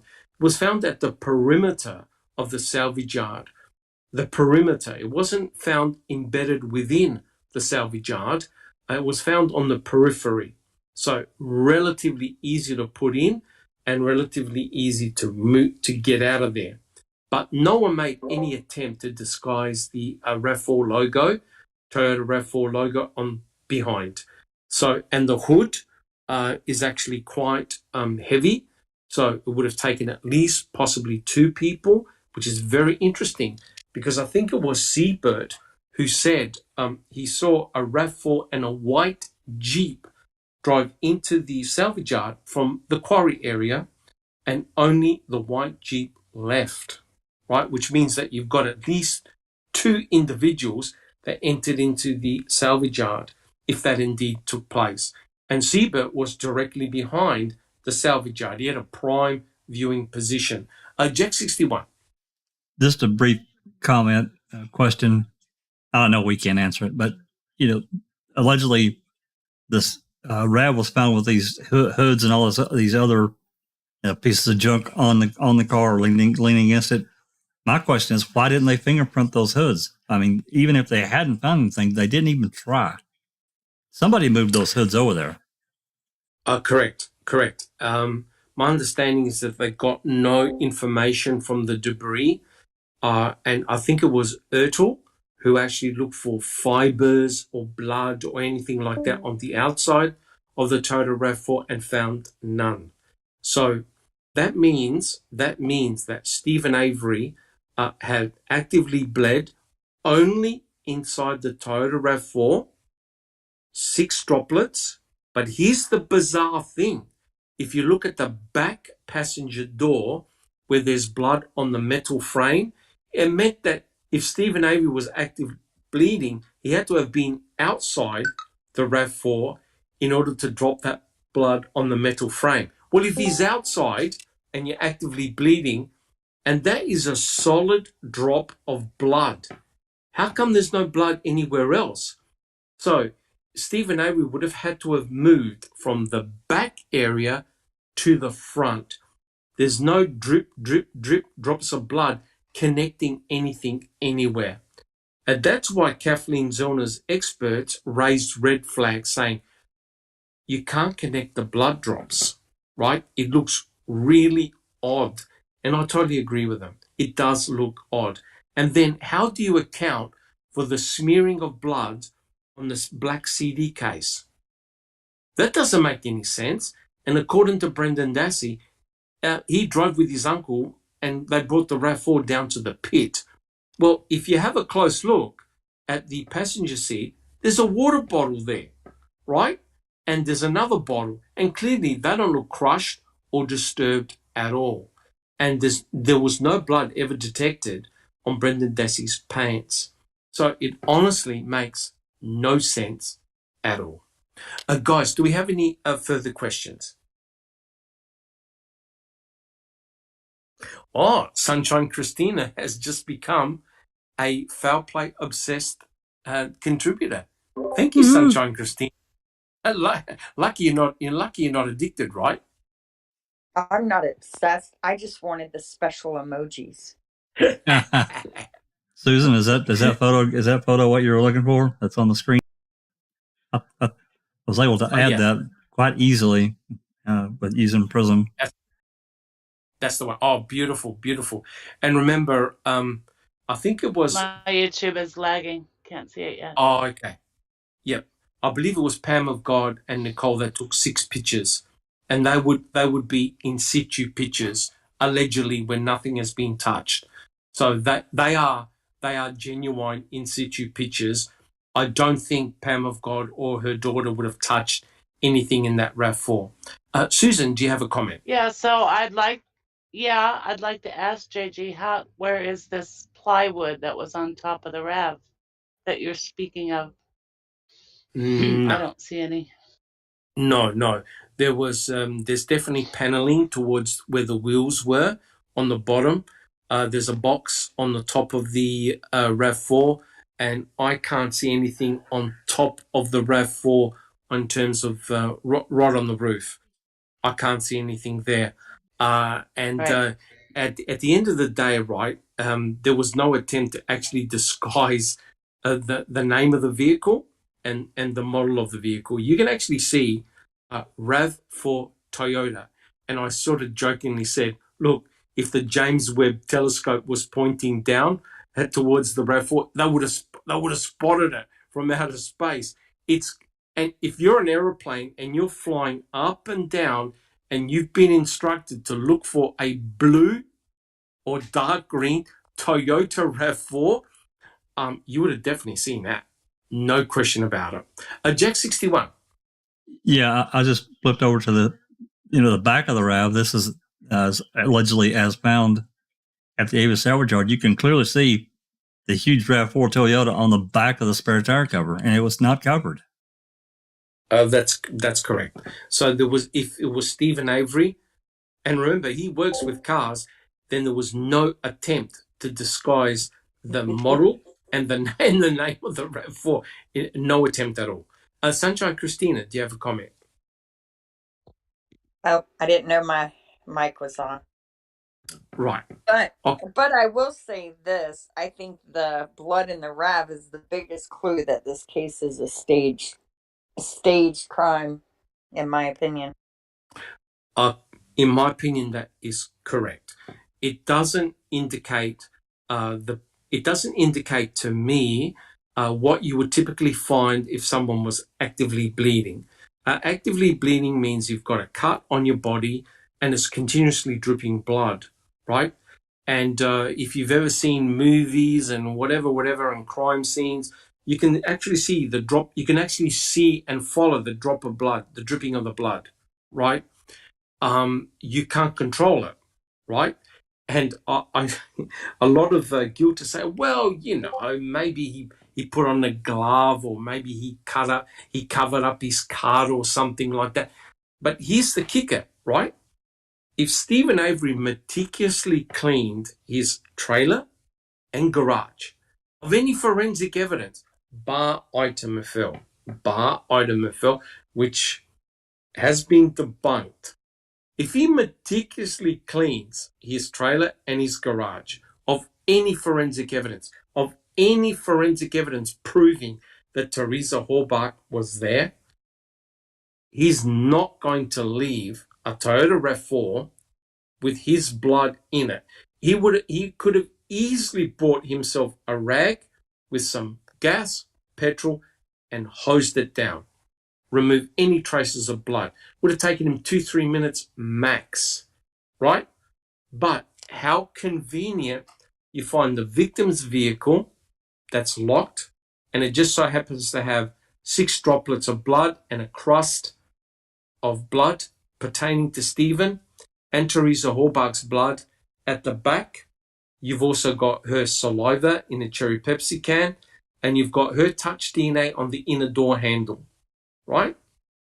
But Stephen Avery decides he's not going to clean that up. He's just going to leave it, and he's going to spend precious time putting branches and other debris around the RAV4, which is completely insane because anyone driving past that vehicle would have noted, how come that's the only vehicle that's in good condition in an area full of other junked vehicles, and someone has partially tried to hide the vehicle?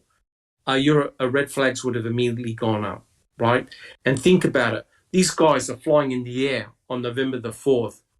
They would have spotted something unusual about that particular car, that there was debris and branches around it. Their eyes would have been drawn to it. I think there were 3 people in total in the aeroplane. No one saw a thing, including the pilot. Neverly, do you have a comment? Yeah, they put the skinny branches on top of the car, around the car, and the Rambler hood and whatnot. Yet they left that glaring RAV4, like, find me over here, pick me. You could easily see that from the airplane or whatever they were using. If that one observer said that he could see the face of the pilot, well, then the same pilot or Pagel could totally see the sign that it says RAV4. That's one thing that you would, if you wanted to conceal it, you rip that thing off or you cut it up so it's not, so it kind of flaps over. Correct. It's not intact. Yeah. I mean, I hate to be cynical, but I tell you what, God must have been smiling on Pam Stern, because he even left a clear sign to the RAV4. He got, look, yeah, you can't get any better than the back wheel cover saying RAV4 Toyota, and you can see the color of it. That's a truly remarkable find by Pam of God. Neverly, yeah, Jeff, like comment. Over here, literally, like it's calling her name. So, yeah, literally. That spirit or God, let her, whoever it did a good job. I agree, Dr. Silkman. Ridiculous. Okay. That's correct. And Graham Moss said that broken indicator light tells a story. Absolutely. Look, Kathleen Zellner's no fool.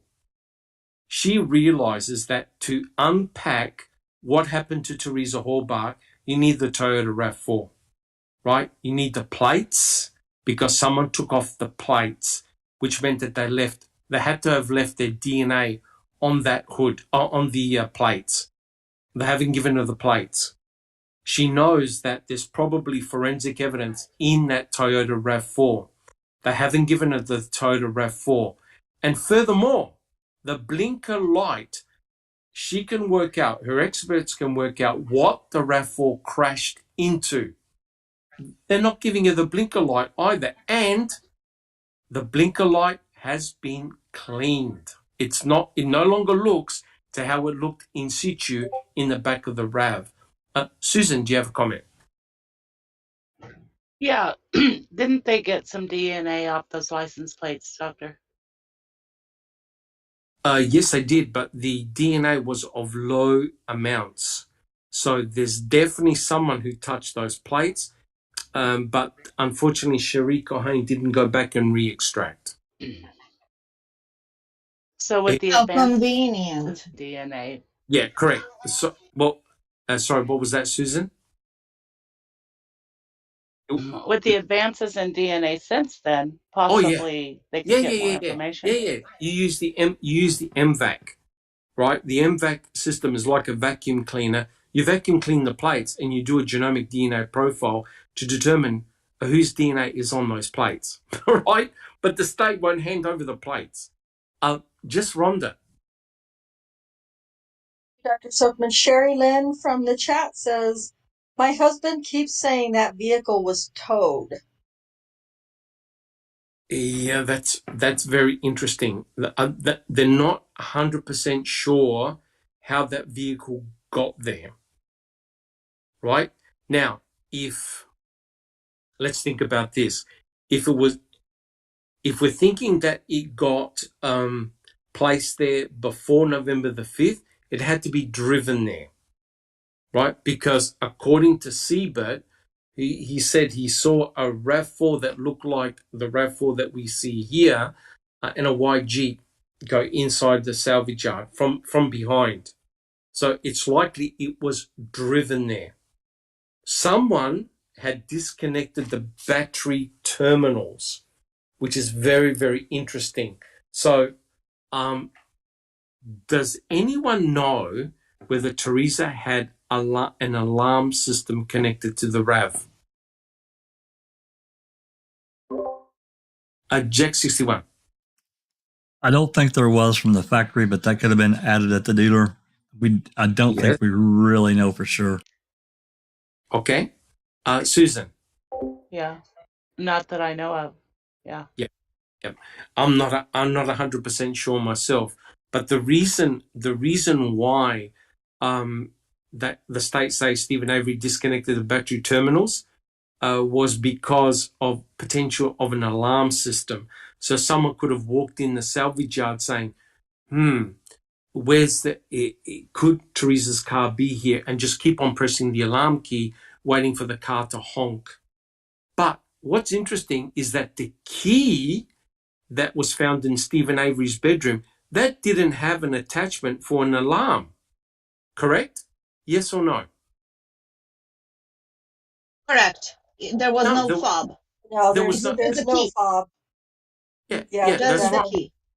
There was no alarm actually attached to that key, which is very, very interesting because that's a sub key. That's not the main key. That's a sub key, a spare key. We don't know whether Teresa Horbach was actually using that key or it was a spare key, which is very, very interesting. But there was no alarm trigger connected to that key. Just Rhonda. And not only that, but it was a very nice, new, shiny, new-looking key, in my opinion. Correct. One would have expected more of a patina on the key if that was her main key that she used for years and years.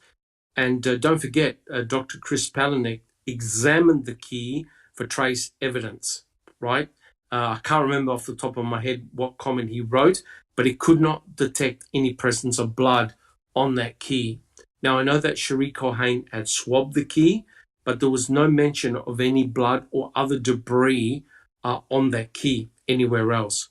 So that's very, very interesting. All right, guys, do we have any additional comments? Okay, now, Jack 61. Sunshine had asked, Christina had asked me to put Christina asked me to put the Diet Pepsi can up. I was trying to find, thank you for finding that. I was trying to find where Pam Sturm had said that you remember Tim Tedious talked about this, and it sticks with me. When Pam and Nicole Sturm found the RAV, one of the things she mentioned in a pretrial motion was that she saw a Diet Cherry Pepsi can on the passenger floorboard. That's right. But that is not where it was at when this photo was taken. And I think this is the first set of photos taken upon Groffy and them opening it allegedly at the crime lab. And so why would someone want to move a piece of evidence in the vehicle? Yeah, in the vehicle that a missing person was missing person owned. Why would someone do that? Yeah, I think the basic problem is we don't know what's in situ.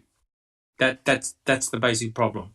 So you don't know whether they actually had picked up the cherry Pepsi can and put some type of tissue around it, because I don't know why you would want to wrap up a soft drink container and wrap it up in tissue, unless it was absolutely freezing cold and it was frozen solid. I can't understand why you would wrap a drink container in tissue. Susan, do you have a comment? I'm just curious, what is that over by the driver's side door? That tan thing. The floor, like where the door's open and you're looking out the door. That's the floor at the crime lab. Yeah. Okay. That's All right. That's correct. Yeah, I thought. Sorry, it looked like something leaning up there.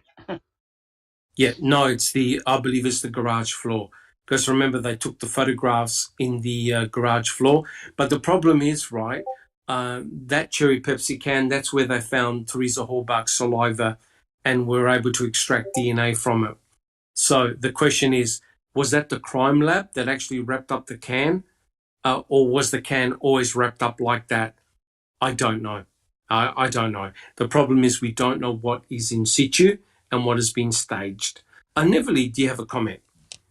Yeah, regarding the can that was found on the floor, but later on put somewhere else. Again, why would they want to do that? As you said, there's not, now we question everything. We question it because of the key. We're questioning it because of the can. We're questioning the bones because we have no in situ photos of the bones. So how could people not question their tactics? Would it look better? I mean, did they want to help the investigation? Oh, it looks better. I don't know. Yeah. I don't see a big deal if you find a can on the floor unless they already concocted the story in their minds. Regarding the can being wrapped in a tissue, sometimes I get that when I get a Diet Coke from like 7-Eleven and it's full of ice. The cup sweats, so I just put a tissue because I don't want all that water pooling in my cup holder in the car. Holder. Yeah, that's fair enough. So that's one of the possibilities, especially if you're a girl, you would, maybe do that. I don't know if guys would do it, but maybe not. We don't know. That's the problem and the frustration in all of this. So it opens up the door for many possibilities. Yeah, that is fair enough. 100% fair enough. Thank you, Neverly. Just Rhonda, do you have a comment? Yes, on both of Neverly's points, I'll address the can and the floorboard first.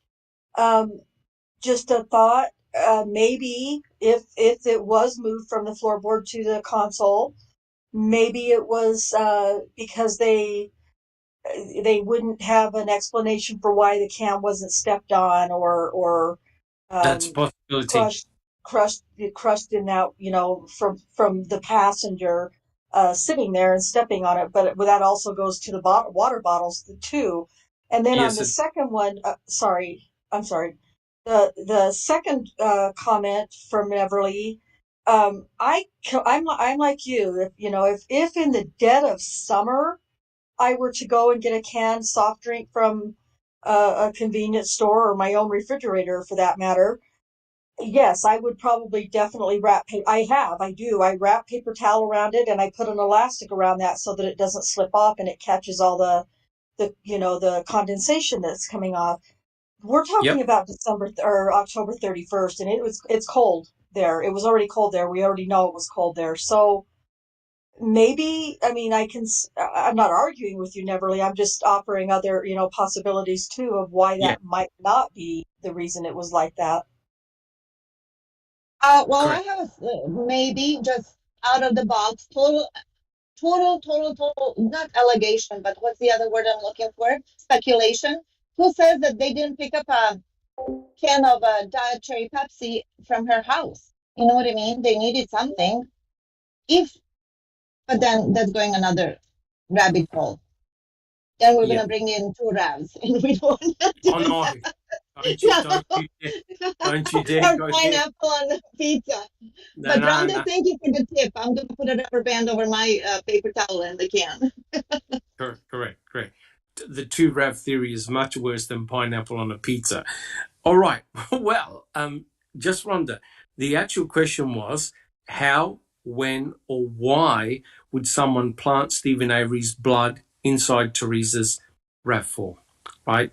And that is a difficult question. That's a difficult question to answer, right? Because ultimately, we just have to rely on Cherie Culhane saying that in actual fact is Stephen's blood.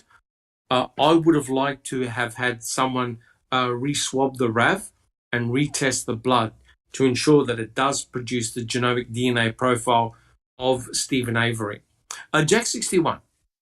Just a final comment about the Wild Pepsi, the can itself, and I think about this only from a visual impact that it would have on a jurist. If that can was seen sitting or just flopped down on the floor, how could they ensure that anyone that DNA was pristine? Right? Yeah, they didn't want to photograph that can in the floor. That's my opinion. That is a possibility. Again, guys, we probably have to go through Pam Sturm's testimony again, just in case she noted something about that can, or because she was able to see inside the RAV4 no problems at all. Susan, do you have a comment? Yeah, I was just going to say it would have been nice if the FBI would have taken their own samples. Oh, correct. The FBI were handed swabs by the Wisconsin State Crime Lab. The FBI did not re-swab the lab. So whatever was given to the FBI, that's the results that they got. They didn't go back and re-swab the RAV, but ironically, the FBI took the RAV4 apart internally and they used a scanning machine looking for fingerprints of Stephen Avery or Brendan Dassey. They didn't find any, otherwise we would have known about it. So here's the frustrating thing, and we'll finish here, guys, because we've gone on for quite a long time. We've had an excellent discussion. We've done 2 questions, which is awesome. But the frustrating thing is that there is no supplementary evidence to suggest that Stephen Avery was ever inside that RAV4. That's the problem, right? There's no fingerprints. There's no hair. There's no tissue. There's no fibers. There are 6 drops of blood and a blood crust, and that's it. It's not indicative of what you would see if someone was actively bleeding. So it doesn't look right. Jack 61. Doc, if you're looking at the screen, can't I entice you to talk about the parking lot? I'm kidding. I'm totally kidding. Well, what you can see is an actual brown stain on the ref or blinker light, right? A brownish stain color. If you have a look at other crime scene photographs, the RAV4 light is clean. It's actually clean. You can't see any stain on there at all. And Kathleen Zellner said, look, give me the light. My investigators can prove what it hit. So essentially what they would do, if that's paint or some other surface, they would do a scraping and do microtrace analysis, chemical analysis. They can determine the color and what that actual paint is, right? They can determine whether it hit a vehicle or not. Because remember, there is a potential ruse that someone either crashed into Teresa Horbach or forced her off the road, or she had hit something, causing her to stop, get out of her vehicle, pick up the blinker light, and put it in the back of her RAV, right? So that blinker light has got to do something with the crime of what actually happened. That blinker light is very, very important. Well, lo and behold, if you have a look at later pictures of the blinker light, that brown mark is gone, completely gone. Now, you can't have an in situ piece of forensic evidence change color. So, did they clean it? It appears that they did, because the blinker light that Jack 61 put up, the picture, is not what you see now in evidence. That color, that smear, is gone. Neverly, do you have a comment? Yes, Dr. Silkman. In lieu of what you just said, there was a stain and now there's no stain.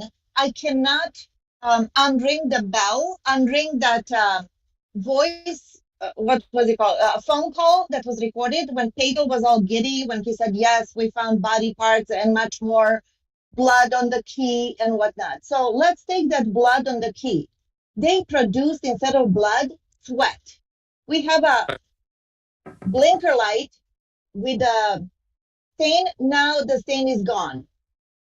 Trads promised pools of blood in the cargo area of the RAV or in the RAV. We have 6 drops, of which, where is the pools of blood? The cargo mat is missing. I think it's very, very convenient because it wasn't Stephen. If it were Stephen's blood, we would hear it, from the mountaintops. If it was blood on the key, same thing. You know what I mean? So Correct. Definitely it's a crazy case. It's crazy what has been done. Yeah, correct. And that's the danger of law enforcement officers coming to a conclusion before the forensic evidence is ever tested. And unfortunately, you'll find this in multiple cases where outrageous and outlandish remarks are made prior to the testing of the forensic evidence, which then goes to show it's actually the opposite of what was actually said. And if you need any more further proof, look at the March 2nd press conference that Ken Kratz gave, right? Complete garbage, right? Nothing could actually be proved forensically, and yet he was able to make all those comments publicly. All right, guys. Well, look, we've gone on for quite a while now, and I am conscious of the time, but we've done really well. We've done 2 questions, and I don't want to rush the next question because that's going to be a big discussion point. In reality, we could have spoken for a week on how, when, or why would someone plant Stephen Avery's blood inside Teresa Horbach's vehicle.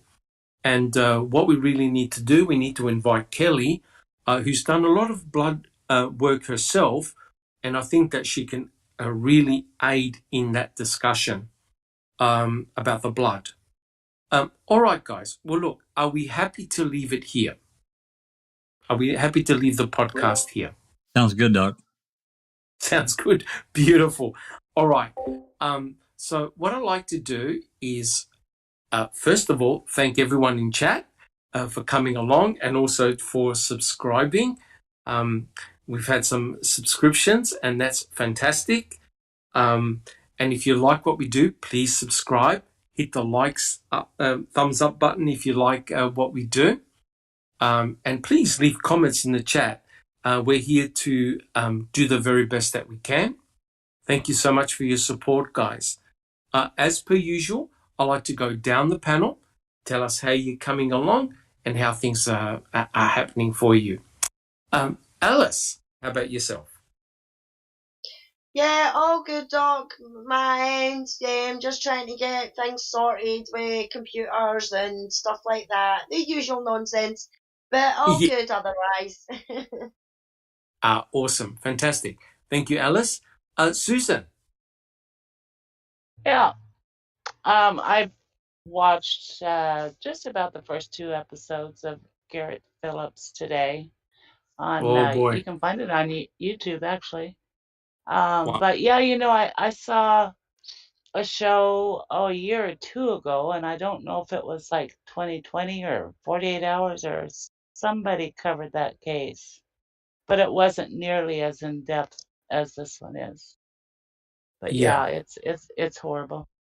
So yeah, it certainly is. It certainly is horrific. And I plan to do a foul play presentation, probably a 2-part, looking at everything, how the case unraveled in real time, and then the analysis. And I couldn't believe it, but I found the female equivalent of Ken Kratz in this case. I never thought I would. The Rain, the DA Rain. I never thought I would, but I did. She's oh my God, she used that case to get elected. Oh, that's correct. It's disgusting. Yeah. That's correct. Yeah. Thank you so much. Yeah, and how is he coming along? Coming along just fine. Thank you. Fantastic. Thank you so much, Susan. Jack 61.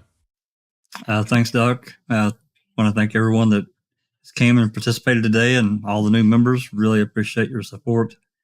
As Doc said, leave comments in our videos and we try to get to them as quickly as we can.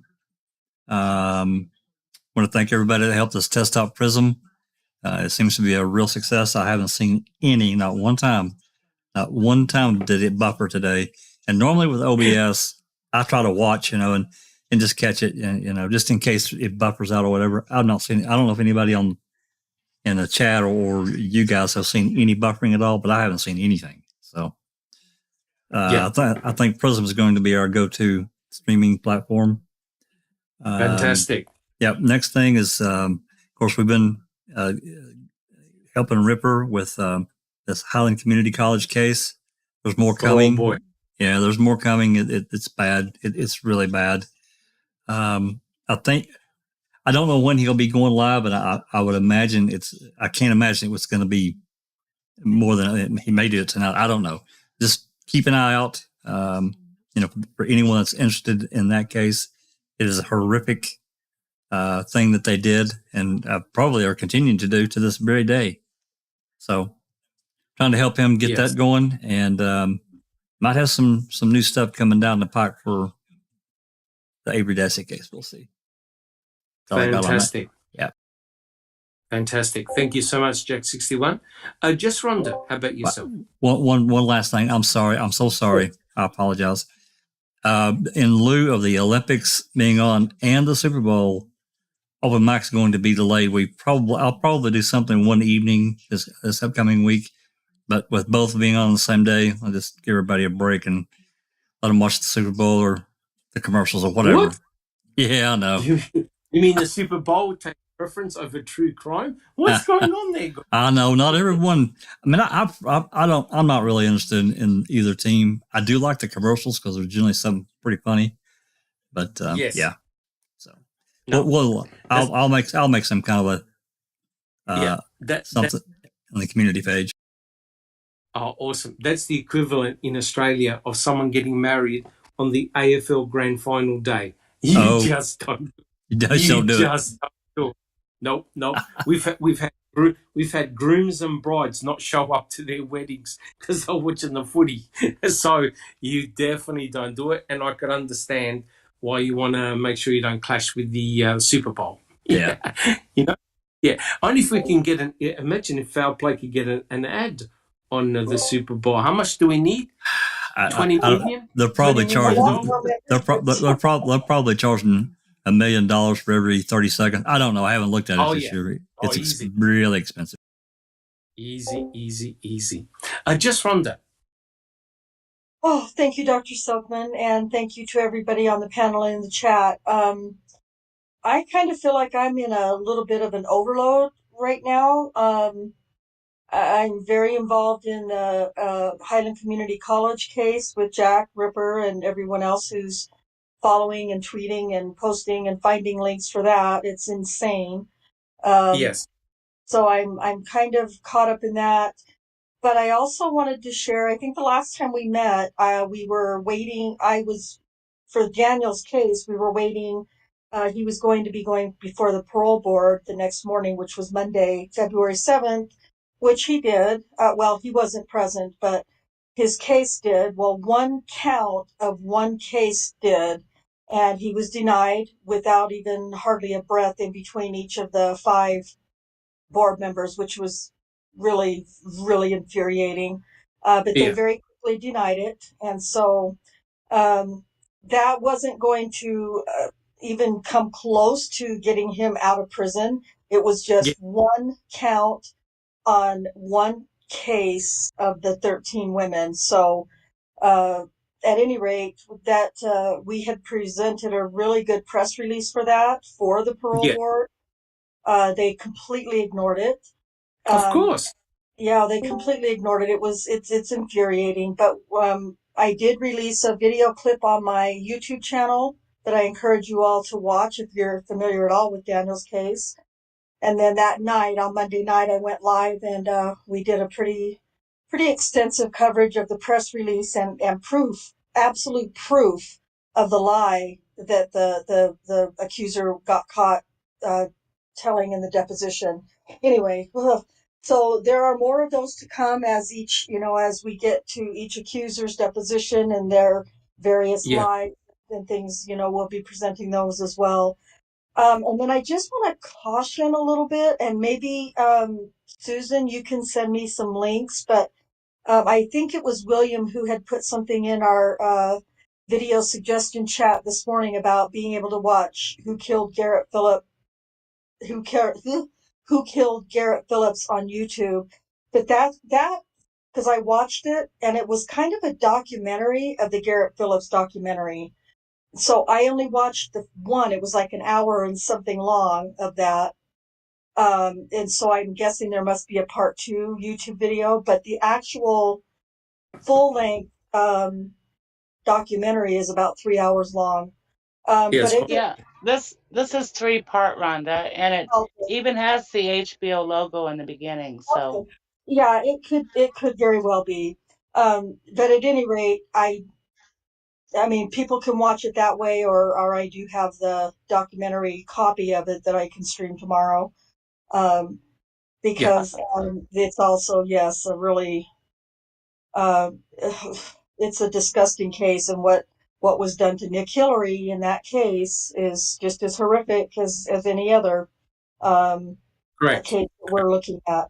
But yeah, definitely, I would love the links for the YouTube version as well, Susan, if you could drop those. But anyway, lots and lots and lots of true crime crap going on in all of our lives, and my head's going to explode before it reaches any kind of a end. Yeah, yeah, correct. I mean, I'm totally obsessed with the Garrett Phillips case at the moment, and like it gets to your head. You're thinking about all these different scenarios, and and guys, everyone needs a break. Everyone needs a break, a rest. Sometimes you need to just walk away and watch some videos on unicorns and rainbows, I think, because it is pretty depressing, the type of areas that we get into. It's not easy, but it's great to be part of a group that shares a common passion, and also with our lovely people in chat. It's great to get their feedback as well, but sometimes you do need a break, no question. Neville, do you have any comments? All is well. Thank you, Dr. Silkman. You're, as always, eloquent and thoroughly prepared. I love to see our chat popping like it's been actually for weeks now.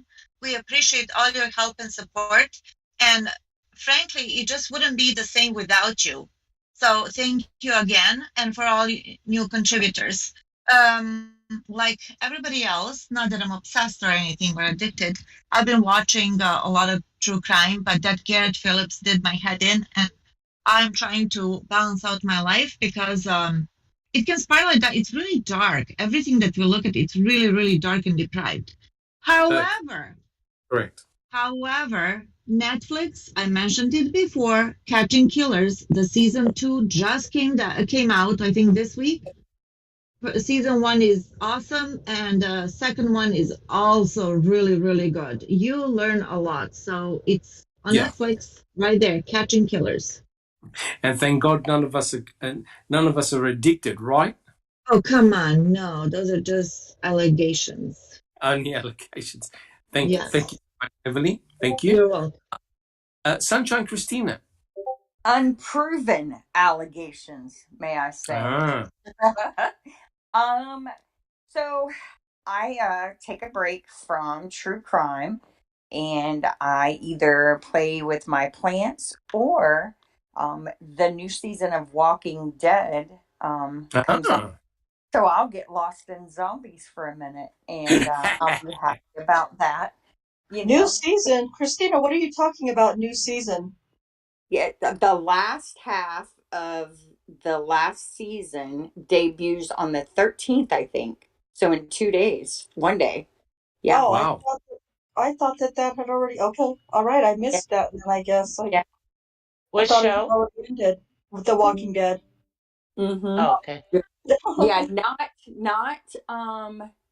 Now we're not talking about the California crew. We're talking about. We're talking about. Oh shoot! I'm having a brain fart.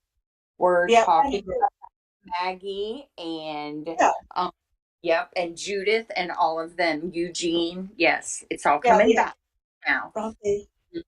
Yes. So the last 7. I think there's going to be 10 episodes, and I think it starts either tomorrow or Monday.